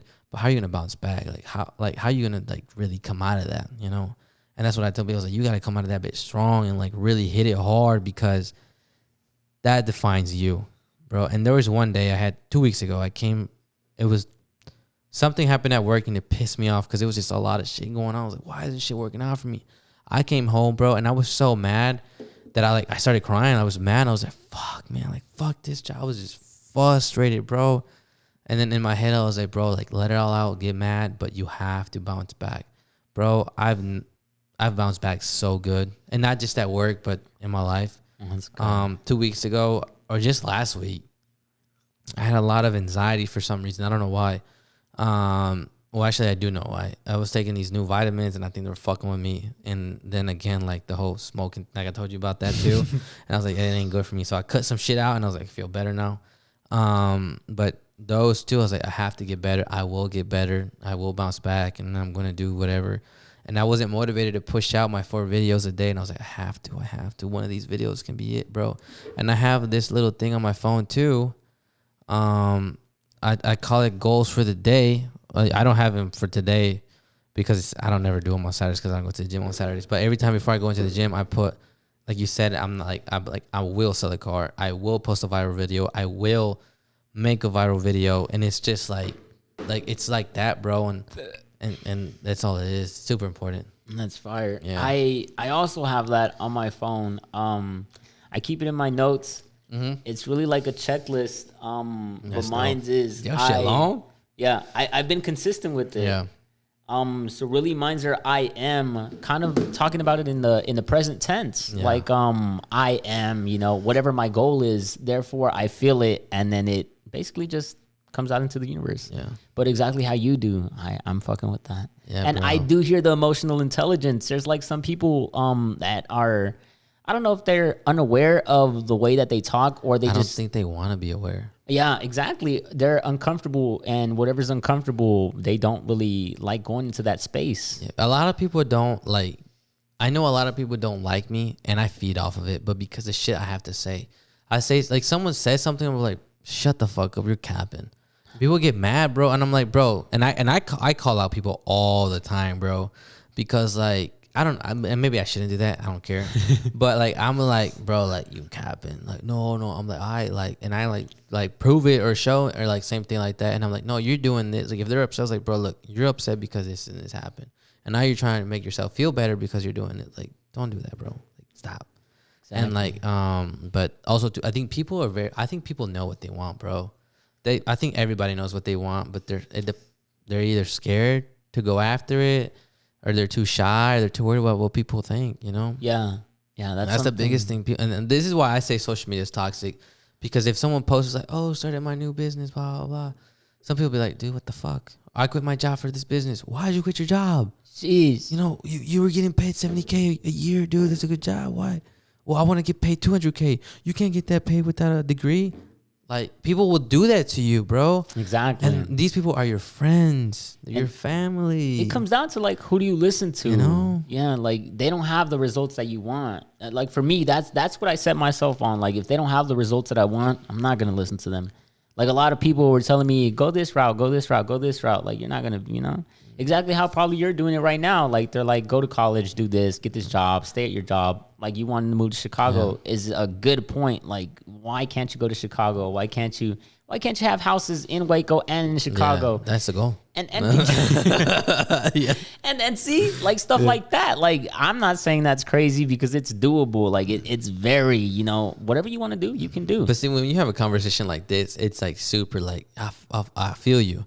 But when you talk to someone like 8 out of 10, I'll give people benefit of the doubt. 8 out of 10 people, they're like, that's dumb, that's pointless, blah, blah, blah. And I'm like, bro, luckily, I'm 23. I mean, bro, every day, I like to think about it. I was like, you have 24 hours, bro. 24 hours. I forgot who broke it down for me. And they made me break it down. I was like, if you sleep for 8 hours, you have 16 hours. If you work for 8 hours, you got 8 hours. What do you do in those 8 hours? Bro, if everyone thinks about it, at one point in your life, you worked hard for an hour. Like, really hard. Whether that was studying, school, at your job, whatever. You did it. Imagine if you can do that just for 3 or 4 hours a day. And it's just like, where would you be in a month? Where would you be in 6 months? Where would you be in a year? And like, bro, those are moments where I scratch my head and I'm like, damn, like, I need to get it together. I got plenty of time. It's like when I sleep 7.5 hours, I always schedule my day to sleep 7 hours. I was like, okay, if I go to sleep at 11, I wake up at 6. I have enough time to work out. I have enough time to work. So I get off at 7. I get off at 7, right? I get home 7:30. I eat. It's 8 o'clock. Now I have from 8 to 11. That's 3 hours. You know, I can, and then like maybe out of those 30 minutes, I fuck around for a little bit, you know, watch a YouTube video or whatever. No, 2.5 hours, but there's plenty of time. 4 clips, that takes me maybe 45 minutes. Because now I got an hour and 15 minutes. And I break it down like that. And I was like, okay, I got an hour and 15 minutes to grow, to study the content. What am I going to do? You know, and I write little shit. When I get ideas, I write little shit. Like, I want to make a QR code to put on my phone right here. So I'm like, hey, follow my podcast. You know, and that's what I'm going to start doing to people at work. Fire. You know, and, but it's like, if you really break it down like that, you realize how much time you waste too. And then you also realize how much time you have.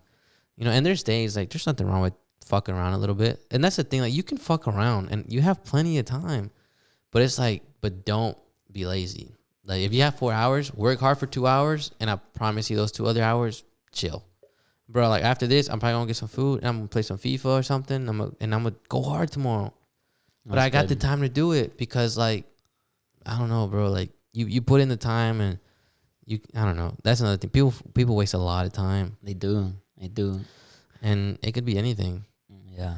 Something that recently stuck with me, like I used to have that mindset, you know, like I can do this, just because I have a lot of freedom. Like for me, like I really just place a trade, let it ride for the day, and then I just do whatever. Like with that, I wasn't. You don't ever get like, damn, what do I do now? No, I mean, at first, like when I had so much freedom, I'd be like, damn, what do I do? Yeah. But really, it was just like, yo, like there's a person right there working. What if I can impact his life and let him do what I do? So in that sense, I just started going on Facebook and really just posting my charts, letting people come to me. Like I don't chase, I attract in that sense. But something that I realized, like this past I Am Houston event, they were like, you know, you have a why. So my why is really giving back to my mom, my dad, my brothers, my sister, just my family in general. And they really broke down something really, really powerful. They were like, yo, like there's this guy, he's a chairman 50 in the company. Like one day his whole family just died in a car accident. Wow, that sucks. And they're like, you don't really know how much time you have, let alone how much time another person has. Like you're living your life, you know, you're aware of what you're doing, but you're not aware of what the other person is doing. So I had this kind of euphoria, or not euphoria, but this kind of like click.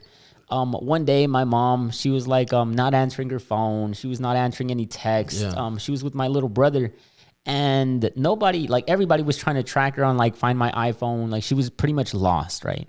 So for like 4 or 5 hours, she wasn't answering her phone. Sucks. Yeah, and it was just like I had just come fresh from the event, so I was pretty hyped, like energized, like I want to work, I want to grind. I was in the mode. So I was in the mode. Like 2 days later, my mom's like missing for like 4 or 5 hours, and that kind of clicked. It was like, yo, like what if my mom is gone? What if my mom is this, that? You know, all the overthinking got into my head, and I let it go into my head, and it flowed.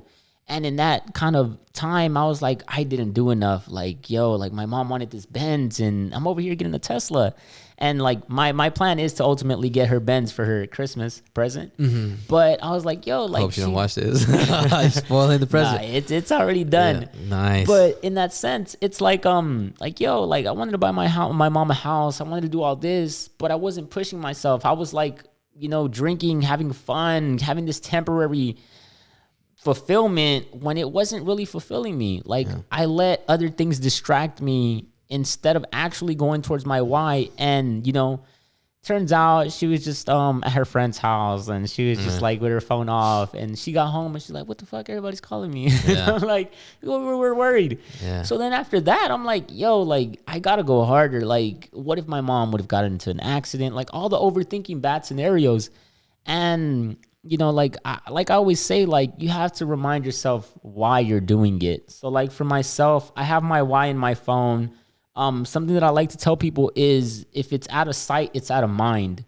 If you don't see what your goal is every day, you're not going to know what you're going towards. And if you're not going towards anything, you're roaming around.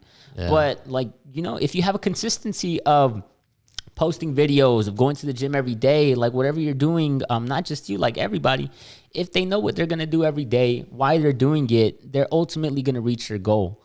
But not having a goal and really just winging it, I guess you can say. That's BS, bro. It is. It's like I'm going to just let life do life, or like let things fall into place. And that's kind of not wrong in a sense, but bro, like I'm misleading. telling you, like I'm so like pinpoint on the dot, and if it happens, if I mean I expect it to happen, but like I had yesterday a coworker, and I tell her to look over there, and I was like, look, if you see, you can tell I have circles on certain days. Those circles have a number of how many cars I should be on that day. You know, so you probably can't see because I mark a check mark or an X. Mm-hmm. So like, you know, I think today it should have been at 13, and then on top I should be at 13 cars for the month, and I'm at 11 and a half. But I tell myself at this day of the month I will have 13 cars, and I have it circled, and I put a check mark or an X, and it's like done. It doesn't feel good when you put an X on it, bro. I'm like, fuck. Mm-hmm. But and I just started doing that this month, and I was spot on till like because of Thanksgiving. I fucking forgot about Thanksgiving when I wrote this down. But I couldn't on that day I had to be on the number I was on, I think, today. So it kind of pushed me back. I didn't know. It's not an excuse, but it's just like that's how spot on, and like you can say like speaking into existence and believing in all that, and like I'm telling you, I start to program my brain. So like my brain's now believing, hey, on Wednesday you're gonna be at like so and so cars, and then throughout the day I'll do little things like maybe talk to more people or be on my phone more to get more customers and sell a car. But it's like little shit like that people like. I'm not winging it, you know. Like that's you have to like break that shit down and pinpoint and like just break it down and then just go all in.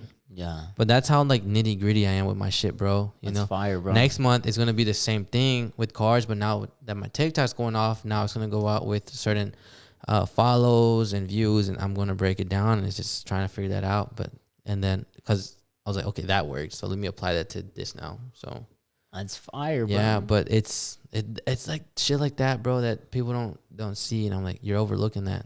It's super big, and it doesn't take long. Little shit you can do throughout the day. It is. I think it's just belief level, as everybody says. You know, like you know, we're taught what our parents believe. If our parents don't believe, you know, other routes other than college, we're not gonna do other routes other than college. Yeah. So it's just, what do we believe in? What are we putting our energy towards? What are we actually trying to go for? If we're trying to make our parents proud, we're gonna go to college. Yeah. But if we're trying to make everybody proud and not really just, I went that route. Yeah, you went to college? I went to college. I got my associate's degree in cybersecurity. Oh, shit. I like computers. Yeah. Nice. Yeah, I was into that. And I only did it because I felt good about the feedback I was getting from my family. Yeah. And it felt good. Oh, my mijo's going to school. I'm like, yeah. But in reality, I was like, man, I don't want to do this shit. Exactly. And do you know who Ty Lopez is? I do. So I listened to him he's the one that really got me into like involved into all the internet shit. And then I was like, man, I want to be like him. I want to have money like him. I want to do what he's doing. And I was in school. And I remember I told the girl I was dating at the time, and I was like, I want to drop out. And she's like, why the fuck would you throw away your life like that? Jeez. Just like that, bro. That's the moment I should have known that wasn't going to work out. Red flag. You know, we say red flag. Yeah, and I should have been out, bro. And that day, that moment I had, I was ready to drop out, bro. Ready. Damn. And feeling that she changed my mind, and I wish I didn't listen, bro. I feel that. But like, I mean, everything happens for a reason, you know, like that. Yes. I didn't make that decision for a reason, and because I was like, man, if I would have quit school and started the path started the journey I really started last year, man, that was 3 years ago. So I was like, imagine if I would have done that shit 3 years ago. Who knows where I would have been at now? But also, I always tell myself, like, well, you don't know if the podcast would have been alive, you know. So divine timing, everything happens for you. Yeah, in divine timing. Something that I've learned, you know. Yeah, bro, and that's encouraging, because when you can say something negative happens, I'm like, there's a bigger purpose behind. There's a bigger picture, and I always say that I was like, there's a bigger picture, like, you know, there's a painting of you and your life, and maybe you not getting a job, maybe you not getting a sale, maybe you're not meeting a certain like monthly income goal. That doesn't mean that like that little thing or that little stroke on a canvas that you don't even know about is just painting the bigger picture, and you're just so like naive about it, and you're just like, oh, like, damn, I didn't make this money. I was like, nah, bro, like, you're gonna look back, and like ideally for that you can look back and be like, I didn't make this much money, I gotta reflect, how do I make more money? Now you're gonna study more. Now you're gonna sleep less. Now you're gonna wake up with more energy. You know, you study like shit like that, bro. And like people gotta pay attention, bro. People gotta be aware. That's fire. People Brian. be slacking, bro. There's not a lot of people that I have conversations like this with, bro. I'm telling you, it's I mean, I appreciate the conversation, but there's and this is why it's hard. Like me speaking this the podcast, I don't mind because I know people that are gonna be watching, they actually want to listen. But I don't hate it, but I don't like having a conversation like this to people that they're not about it. Yeah. I'm like, because I was like, at first I wanted to spread a lot of positivity, and I still do, but like I'm also like very like I hate using the word. The best word I can use is kind of selective, because like I have people I talk to, I'm like, yeah, bro, like, you know, keep going, keep it up. That's all I say. But it ain't never like, all right, bro, like, what's the issue? You know, what's going on? Because I'm just like, I don't know. It's different. It's I think Steve Harvey said it. He says, why does everyone deserve to hear your dreams? Like, your dreams are so valuable to you. Like, why would you want to tell everybody, like, hey, I want to do this, I want to do that? Like, you're giving now everybody an opportunity to shit on your dream. Like, why would you do that? Why would you do that to yourself? And bro, when he said that, I was like, damn, like, I'm over here telling everybody, like, I want to do this, I want to do that. And I'm letting all these people in my life, but now me letting them in my life, now I'm also letting them take away from me. Exactly. And it's just like, damn, like, and that's, I think, a toxic trait that people don't even know about. So, and that hit me pretty deep. And that's when I started like, okay, I got to isolate myself for real. Yeah. And bro, I didn't really start believing the whole saying like, show me your network and I'll show you, what is it called? Show me your 5 closest friends and I'll tell you your bank account. Yeah, something like, or show me your friends and I'll show you, or I'll tell you whatever. And it's just like, that shit's real. It is. It's like so real, bro. It is. Oh my God. I just talked to somebody about that like before I got here. I was like, bro, like, who do you hang out with? He's like, oh, I hang out with these people that party. And I'm like, dude, like, hang out with me. And it's like, people that hang out with me, like, I don't even throw any pressure on them. Like, it's just my way of like just doing the way I do. They follow because they see the success. They see the path that I'm taking. Like I said, like, I wasn't this positive person. Yeah. I was partying. I was doing all that. But really, when you go into a different kind of environment, like you said, like, who do you hang out with is ultimately going to define who you are. And in that space, I mean, if you want to grow, you have to go with different type of people, people that have what you want. And that's why I always say, you know, listen to the people that have what you want. Yeah. Steve Harvey, millionaire, you know. Yeah. Tony Robbins, billionaire, maybe. E.T. billionaire, you know. He said he used to eat food off trash cans, bro. Yeah, in Detroit. His story is crazy. Yeah. There's a lot of crazy stories like that. How important do you think is to be alone? I think, you know, I think we live in a place where we depend on someone so much to define us. Yeah. Especially with relationships nowadays, how we're so dependent on someone else, we're scared to be alone. But when you're alone, you're uncomfortable. Super. Like, I call being alone almost like looking at yourself naked, bro. Exactly. Like, it's super, like, it can be very disturbing to yourself. It can, you know, and really just being uncomfortable is a place where you have to go if you want to grow. And if you're not growing, you're ultimately dying. Yeah. If you're not growing, you're ultimately dying. And with that being said, you know, I was in that place, exactly in that place of I was alone. You know, I was in my apartment. My friend always worked, so I would always be alone. You know, I didn't have my girlfriend anymore. Shit sucks. It does. It does. In that space, I just really found myself. I was like, yo, like, what am I doing? Like, I would just sit. That's probably the biggest question. Like, what the fuck am I doing? Yeah. Like, when you don't have your other half, you know, you lose yourself. You realize, like, damn, I really ain't doing shit. Exactly. Like, you could be doing a lot more, but you stop being yourself because you had your other self, and that was a relationship. I think really just being alone truly does define the person that you are. It gives you a bigger purpose in a sense where, what am I doing? You ask yourself the questions. A lot. The 5 W's, like who, what, where, when, and then why. Yeah. You answer those by yourself. You don't have anyone else answering them for you. Like they're not telling you. And then sometimes you can't even answer the questions. Exactly. Like, and fuck, I don't know. You just, something that I did was I just wrote it down. Like, even if I couldn't get back to it, I would come back to it because I wanted to see who I was, you know, without my girl, my ex. Yeah. Without my ex, and really finding myself in that sense.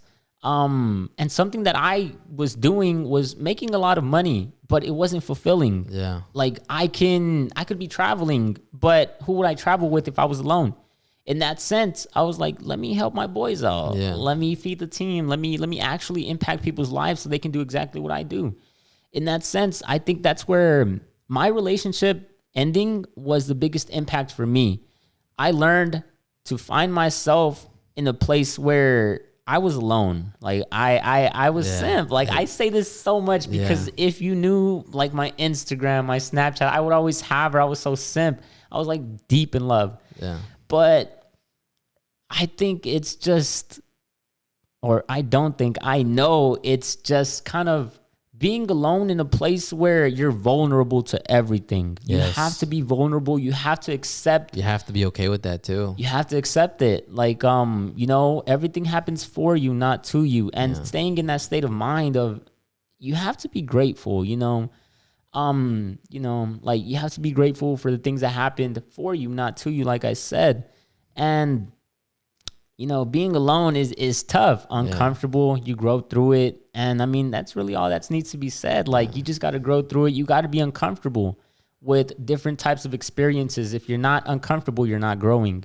And with that, like, you just got to go through it. And I asked you the question why being alone is so important, because I always ask myself, and I tell like my girlfriend or like my sisters, I was like, when's the last time that you actually got to think about like you? Mm-hmm. Like, and reflect on yourself and the actions that you took in the past few days. Like, oh, I need to do this, right? Or I need to do that. I reflect a lot, like a lot. And I think it's super important to someone to reflect, but like in order for you to reflect, you have to be alone. You have to be in a place of like, that's just you, no friends, and don't share it with anyone. Just keep it to yourself and like ask yourself, like, what did I do right? What did I do wrong? You know, did I achieve what I wanted to? And then you'd be like, no, I didn't. And like, no one can judge you because you're by yourself. Mm-hmm. So it's just like, no, I didn't. It's just like, man, like, and I have a lot of conversations with myself. It's like, why didn't you do it? I wasn't feeling good. Why weren't you feeling good? I just really didn't feel like doing it. You know, that's really it. I was like, and I tell myself, like, you can't do this and achieve what you want. And then I'm telling you, bro, it's just a full dialogue with myself. And I was like, yeah, I can't. And I was like, okay, tomorrow, like, it's already nighttime, you know, and it's either in the morning or at night when I reflect. It's like, okay, tomorrow you got to wake up. You got to go hard. And it's just like, and I do it, dude. But I reflect a lot. I spent a lot of time with myself. And this is the reason why I moved out. I was living with my mom and dad, and I was out here. And then I moved out here. And I was so scared to do it, bro. But it was that fear of being alone. I could pay the monthly rent with no problem, you know. And I was scared of that too. But like, looking at my paychecks, there's no reason why I shouldn't be able to pay rent. I was just scared to make that commitment. But another thing is like, I'm going to be alone, dude. Like, alone. Like, I'm not going to have my sister like, hey, bro, what's up? I'm not going to have my mom, hey, what's going on? Or have them bug me. And it was just like, the moment you leave, it's like, it's just me. You know, my girlfriend's sick now. Like, you know, but before that, it was just like me still too. And it's just like that's a fear that I know a lot of people have, is being alone. Is being alone. You know, but it's just like, bro, when you're alone, you find out who you really are. You know? Yeah. And there's a negative part to it, that you can go a negative route, but I was like, but if you think positive, like, you can grow so much. And I think being alone is so important too, because David Goggins talks about it all the time. He says the most important conversations that you're gonna have are the conversations you have with yourself. I like that, bro. That shit, it's deep. I like that. But and it's so, I'm like, it's so true, so true. Like, there's gonna shit that you've told yourself, and I've told myself that nobody else knows but me. Exactly. And those are probably the thoughts that have the most impact on you. You know, it is. Mm-hmm. It is. It's nice. Damn, man. Mm-hmm. Have you seen that David Goggins video where he was like, there was this one time that I didn't want to go out running and I recorded myself. Yeah. And he was like, look at this little bitch. He won't want to get up, or stuff like that. And I mean, really talking to yourself like that, instead of letting someone else talk to you in that way, you really put a standard on yourself of like, you know, what am I going to settle with? What am I going to put my standards to?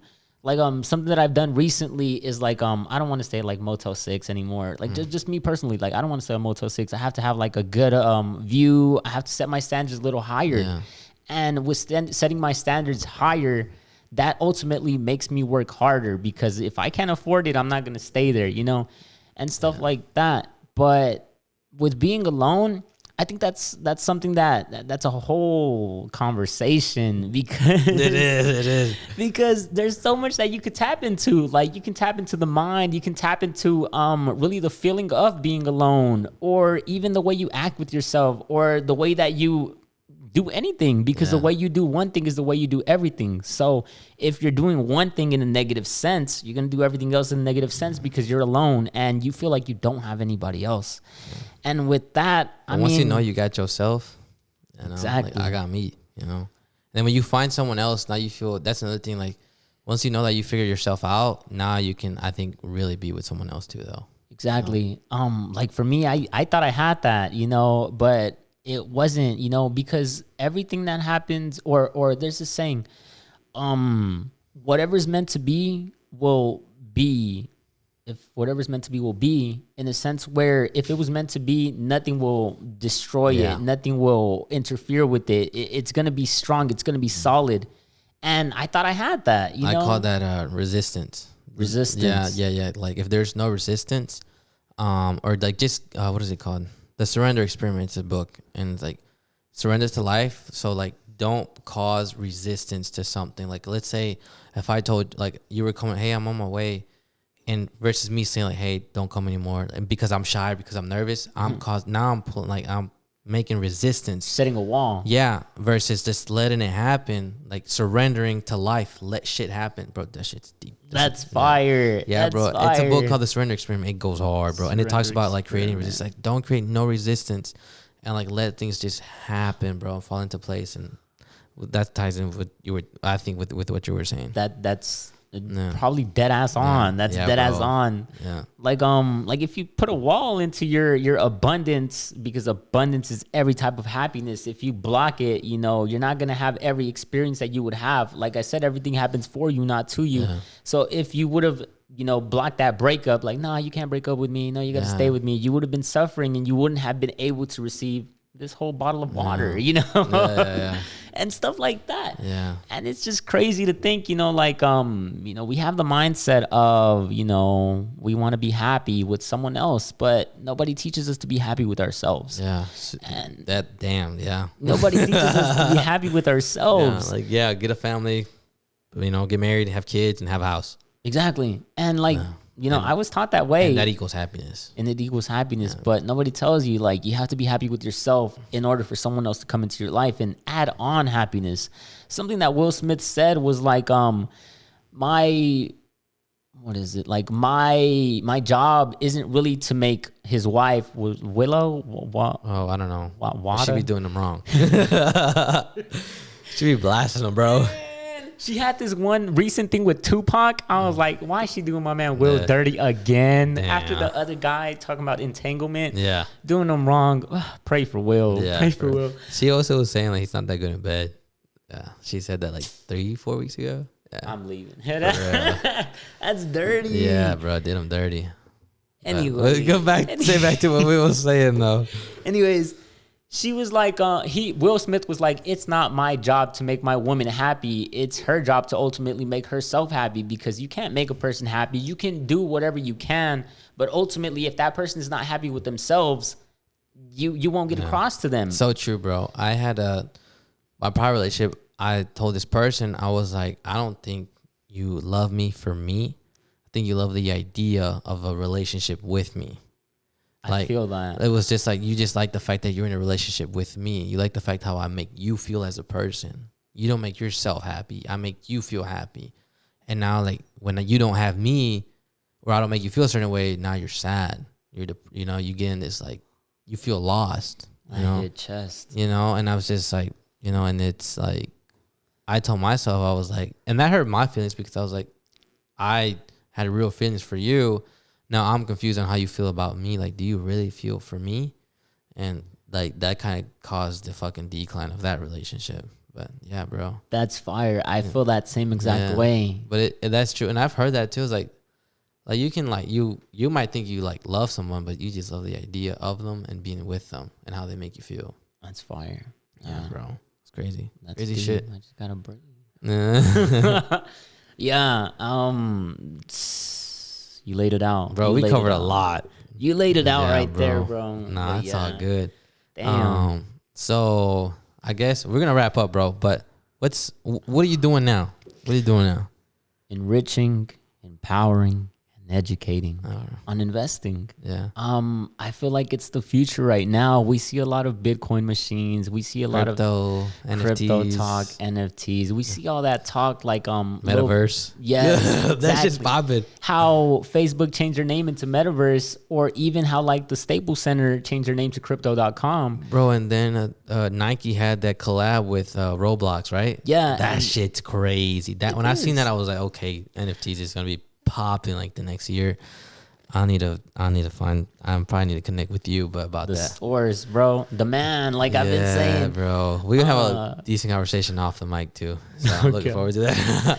Yeah, but with all that, like, I mean, just giving people the right information, because people are misled with information. Like I said, like on Instagram, there's a lot of Forex gurus talking about make money with me, you know, and all that stuff. A lot of cappers. Yes. Yeah. And misleading information that leads people to scam. And something like the acronym, I think, is SCAM, so still confused about money, is something really fire that I've heard. I'm like, yeah, I mean, that's how I feel about almost everything about e-com or digital marketing or trading, whether it's Forex or just stocks.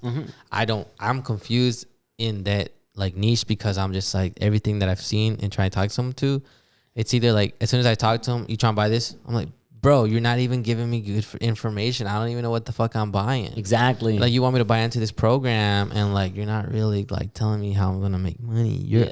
I see you making money. I don't see everybody else making money. It looks already shady and scammy. Yeah. So like, I closed that door like a year ago. You know. Damn. You know, and I'm really someone who's like, I know there's money out there, but like, it's just like the information. Yeah, like making sure that. Because some people there's a lot of people I think that do want to take your money. But then there's also a good, I mean, it sounds like you want to help a lot of people. I do. So, you know, he said, I do. But it's just like that, that part. Yeah. What was it called? What did you just say? Lack of information. Oh, still confused about money. I think that's me, bro. I'm one of those people. Yeah, it's just lack of information is really what it is. I mean, like I said earlier, like I posted on Snap, like if you had the information that I had to make unlimited amount of money, would you sleep? Like for me, I already answered the question. Like I wouldn't sleep. Yeah. Like I'm doing things for my why. And I think I just went a lot harder once I realized my why had a time limit. Yeah. And that's really strong in a sense where if you think, you know, your mom's not going to live till tomorrow, what would you do today? And that's really something I live by now, because I had that scary moment. I had that moment like back in the past before I even moved to Texas. Like I said, like if my mom would have got home 5 minutes earlier, she would have got shot in the drive-by with my little brother. So in that sense, it's like I got to go hard, you know, like I don't know when her time is coming. I don't know when my time is coming, but while I have my time, I'm going to make it last, you know. Yeah. Those negative things that are happening to me, they're just, you know, temporary. It's just temporary failure, temporary defeat. You know, I'm not going to dwell on it, because if I dwell on it, I give it energy, and therefore it just takes over my whole mind. I'm not going to just slow down because a person is telling me I can't do it when I have the results that I can do it. Yeah. Like, I'm not going to listen to someone that's not in the place that I'm at, with all respect, you know, like somebody can be like, yo, fuck you, you know. Yeah. No, you're good, bro. You're good, bro. You're good, bro. They're like, yo, fuck you. You're not making money. Yo, you're just trying to scam you. I'm like, dog, like I can teach you how to make like a penny into like $10. Yeah. Like it's so simple for me, because I've been doing it for a while. I can duplicate the information. Mm-hmm. And in a sense where, like, I stopped doing it for myself a long time ago. Like, I can retire. I can do whatever I want. Like, if it was up to me, I can be traveling the world. But I'm doing it for a bigger purpose, because it fulfills me. And like I said, if you don't have fulfillment, you don't have happiness. Yeah. And I was in that place where I thought I had fulfillment with my ex. I don't know why I keep bringing her up. But she had it sounds like it had a big impact on you, bro. And there's nothing wrong with that. I don't think so. Yeah, she does. I'm not going to lie. But positive or negative, you know? But I always see it positive way, you know? If it wasn't for her, I wouldn't be where I'm at now. I wouldn't be in this place. So thankful for her, you know? Whatever she's doing, she's good. But in the sense where I want to just impact people, you know, give them the freedom that I have, give them the opportunity that I was given, because, you know, if I wasn't given the opportunity, I'd still be working at Ross. Yeah. I'd still be going to college. I'd still be mad as fuck waking up every day, dealing with the customers, taking off the hard tags. Yeah. they'd be like, fold it up. Yeah. I'd be doing all that extra shit. Yeah. But the fact that I was given the opportunity is like, why wouldn't I want to bless someone else? Yeah. Like, especially my friends and family that I want to travel with. Like, I can pay for their stuff, but what's the use if they're not making money and I'm making money? Yeah. But with that being said, bro, I enrich, empower, and educate. Nice. Well, bro, I'm really excited for you and the Tesla, and then for your family too, bro. I think you're trying to do good things, and for all the people that you're trying to impact and talk to. And hopefully this is, and I say this and I mean this is hopefully a good start to a relationship between you and me, as far as. Is that me? Is it you? No, it's not me. Damn. That shit's loud. That shit's annoying. Fuck. Is that you? No, my shit don't sound like that. Sorry about the beeping, guys, but I can't help but go check. They already hit a lick. They drove off with the car.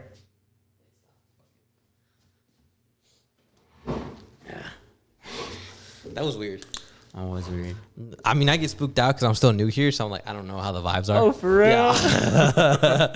I'm like, this is my third month. So, you did say that. Yeah, I haven't been here long, but I think this is the start of a decent relationship between you and me. It's whatever, if it's just gonna be friends or we cool, whatever. But, and I mean that, but it's just like, you know, and I can't wait to see what this podcast does, bro. You know, it's really good.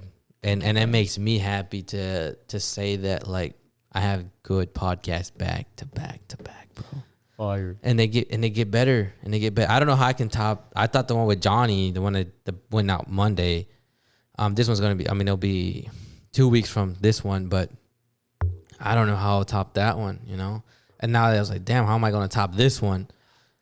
So like, I'm like, damn, like I gotta kill it, you know, next week on the next one. So, but I'm happy you came, and you really about all that. I thought, you know, I was like, man, we'll see what this guy's about, you know. And then I always give someone the opportunity to see. And yeah, I mean, you exceeded all expectations, bro, that I had for you. So nice. Thank you, bro. It was a pleasure, bro. I will say that it was definitely a pleasure. I mean, we did a shotgun. That was lit. First time. So it's lit. That's lit. Hopefully, you know, people that you know, they see this and they learn a little bit about you and see what you're about. Yeah. But guys, I mean, we went 2 hours, bro. I don't know if you know that. But I didn't know that. We went 2 hours, bro. Trying to be flying. I mean, Siri wasn't on me, so. Yeah, we went out. We went 2 hours. So guys, I mean, I'm happy. My podcasts they're usually just an hour. The last 4 now have been over an hour and 30 minutes. So that to me means that conversation is just fire too, bro. It was, bro. Yeah, I mean, I was really, you are emotionally intelligent, bro. Yeah. I feel like I've talked to people and they weren't on that level, or not even on that level, but just weren't as, what's the word? Like I said it earlier, like, open, like really, really open to let all that out. And the fact that you let it out, I haven't really, you know. Bro, like my girlfriend tells me, you got to be like this all the time. I'm like, I do want to, but some people don't vibe with it. Yeah. They're like, what? They look at me kind of funny. So I'm like, if I see that you're rocking with it, like I'm gonna go in, you know. I'm gonna start talking, bro. Like I'm gonna start talking. I'm gonna start saying some stuff, and it's gonna sound crazy, but you know, someone like I want to say that to someone that like is really gonna take it and have a conversation with me. You said a lot of stuff that I was like, what the fuck, bro? I'm gonna look back at this podcast. I'm gonna like listen to. I just can't wait to pull the clips, bro. That was fire. There's a few. I just know there's gonna be a few clips that are gonna go hard on TikTok. So I can't wait. That's fire. But I'm excited to see what happens. Just you know, being connected with you now, and I mean, hopefully you show me your Tesla later, bro. I want to see one. Shit. Yeah, I want to see one in real. I've never seen one. I never rode it. I want to see it, bro. I'll let you drive, bro. Chill, chill, bro. Chill, bro. When I was test driving because I feel like you have to experience it, definitely. and then you do everything you can to get back. You're gonna make me want to buy one, bro. There's this thing that Steve Harvey said. He was like, "Yo, just buy that first class plane ticket. You're gonna do whatever you can to get back into it." It's like once you, bro. I told myself the next trip plane I take, it has to be first class. First class, because then you're gonna do whatever it takes to get back in there. Because once you go back into them seats of like people right here, because you know your armrests are like right here. Yeah. You're gonna go back into one in first class. You're gonna be like this miserable in that middle seat. In that middle seat, because there's like people like this, like this. Yeah, fire as fuck. And I feel like you have to live the situation and then you're gonna apply it. I don't know if you see my Instagram, like 2 years ago, like I was test driving Teslas back to back, and I was in the Model X, the Model S, the Model Y, just as full as I can get it. And now that it's happening, it's like, yo, like it wasn't a surprise, you know, it was meant to happen. That's what I say about certain things. Like, I'm not surprised at all. You know, Drake said, you know, what do you say? I never heard this one. Damn. Cut. Look at that. Anyways, but yeah, you gotta show it to me. Fire. And I mean, anyone who listened, like, damn, this shit was fire. And hopefully people take it in and they appreciate it and they feel some way motivated. And there's people, if you have just thoughts, like people have conversations about this shit. It's real. A lot of people are shy and they shy away and they're scared. And I was like, man, nah, don't be scared. Just hang around the right people and you'll find them, you know. But just be patient. So, last thing I gotta say is, bro, I'm happy and grateful that you let me on here. You know, glad to meet you. We did go through a lot of things and a lot of fire shit that I also got for myself. You know, a lot of value, a lot of stuff that I will, you know, teach and apply. Yeah.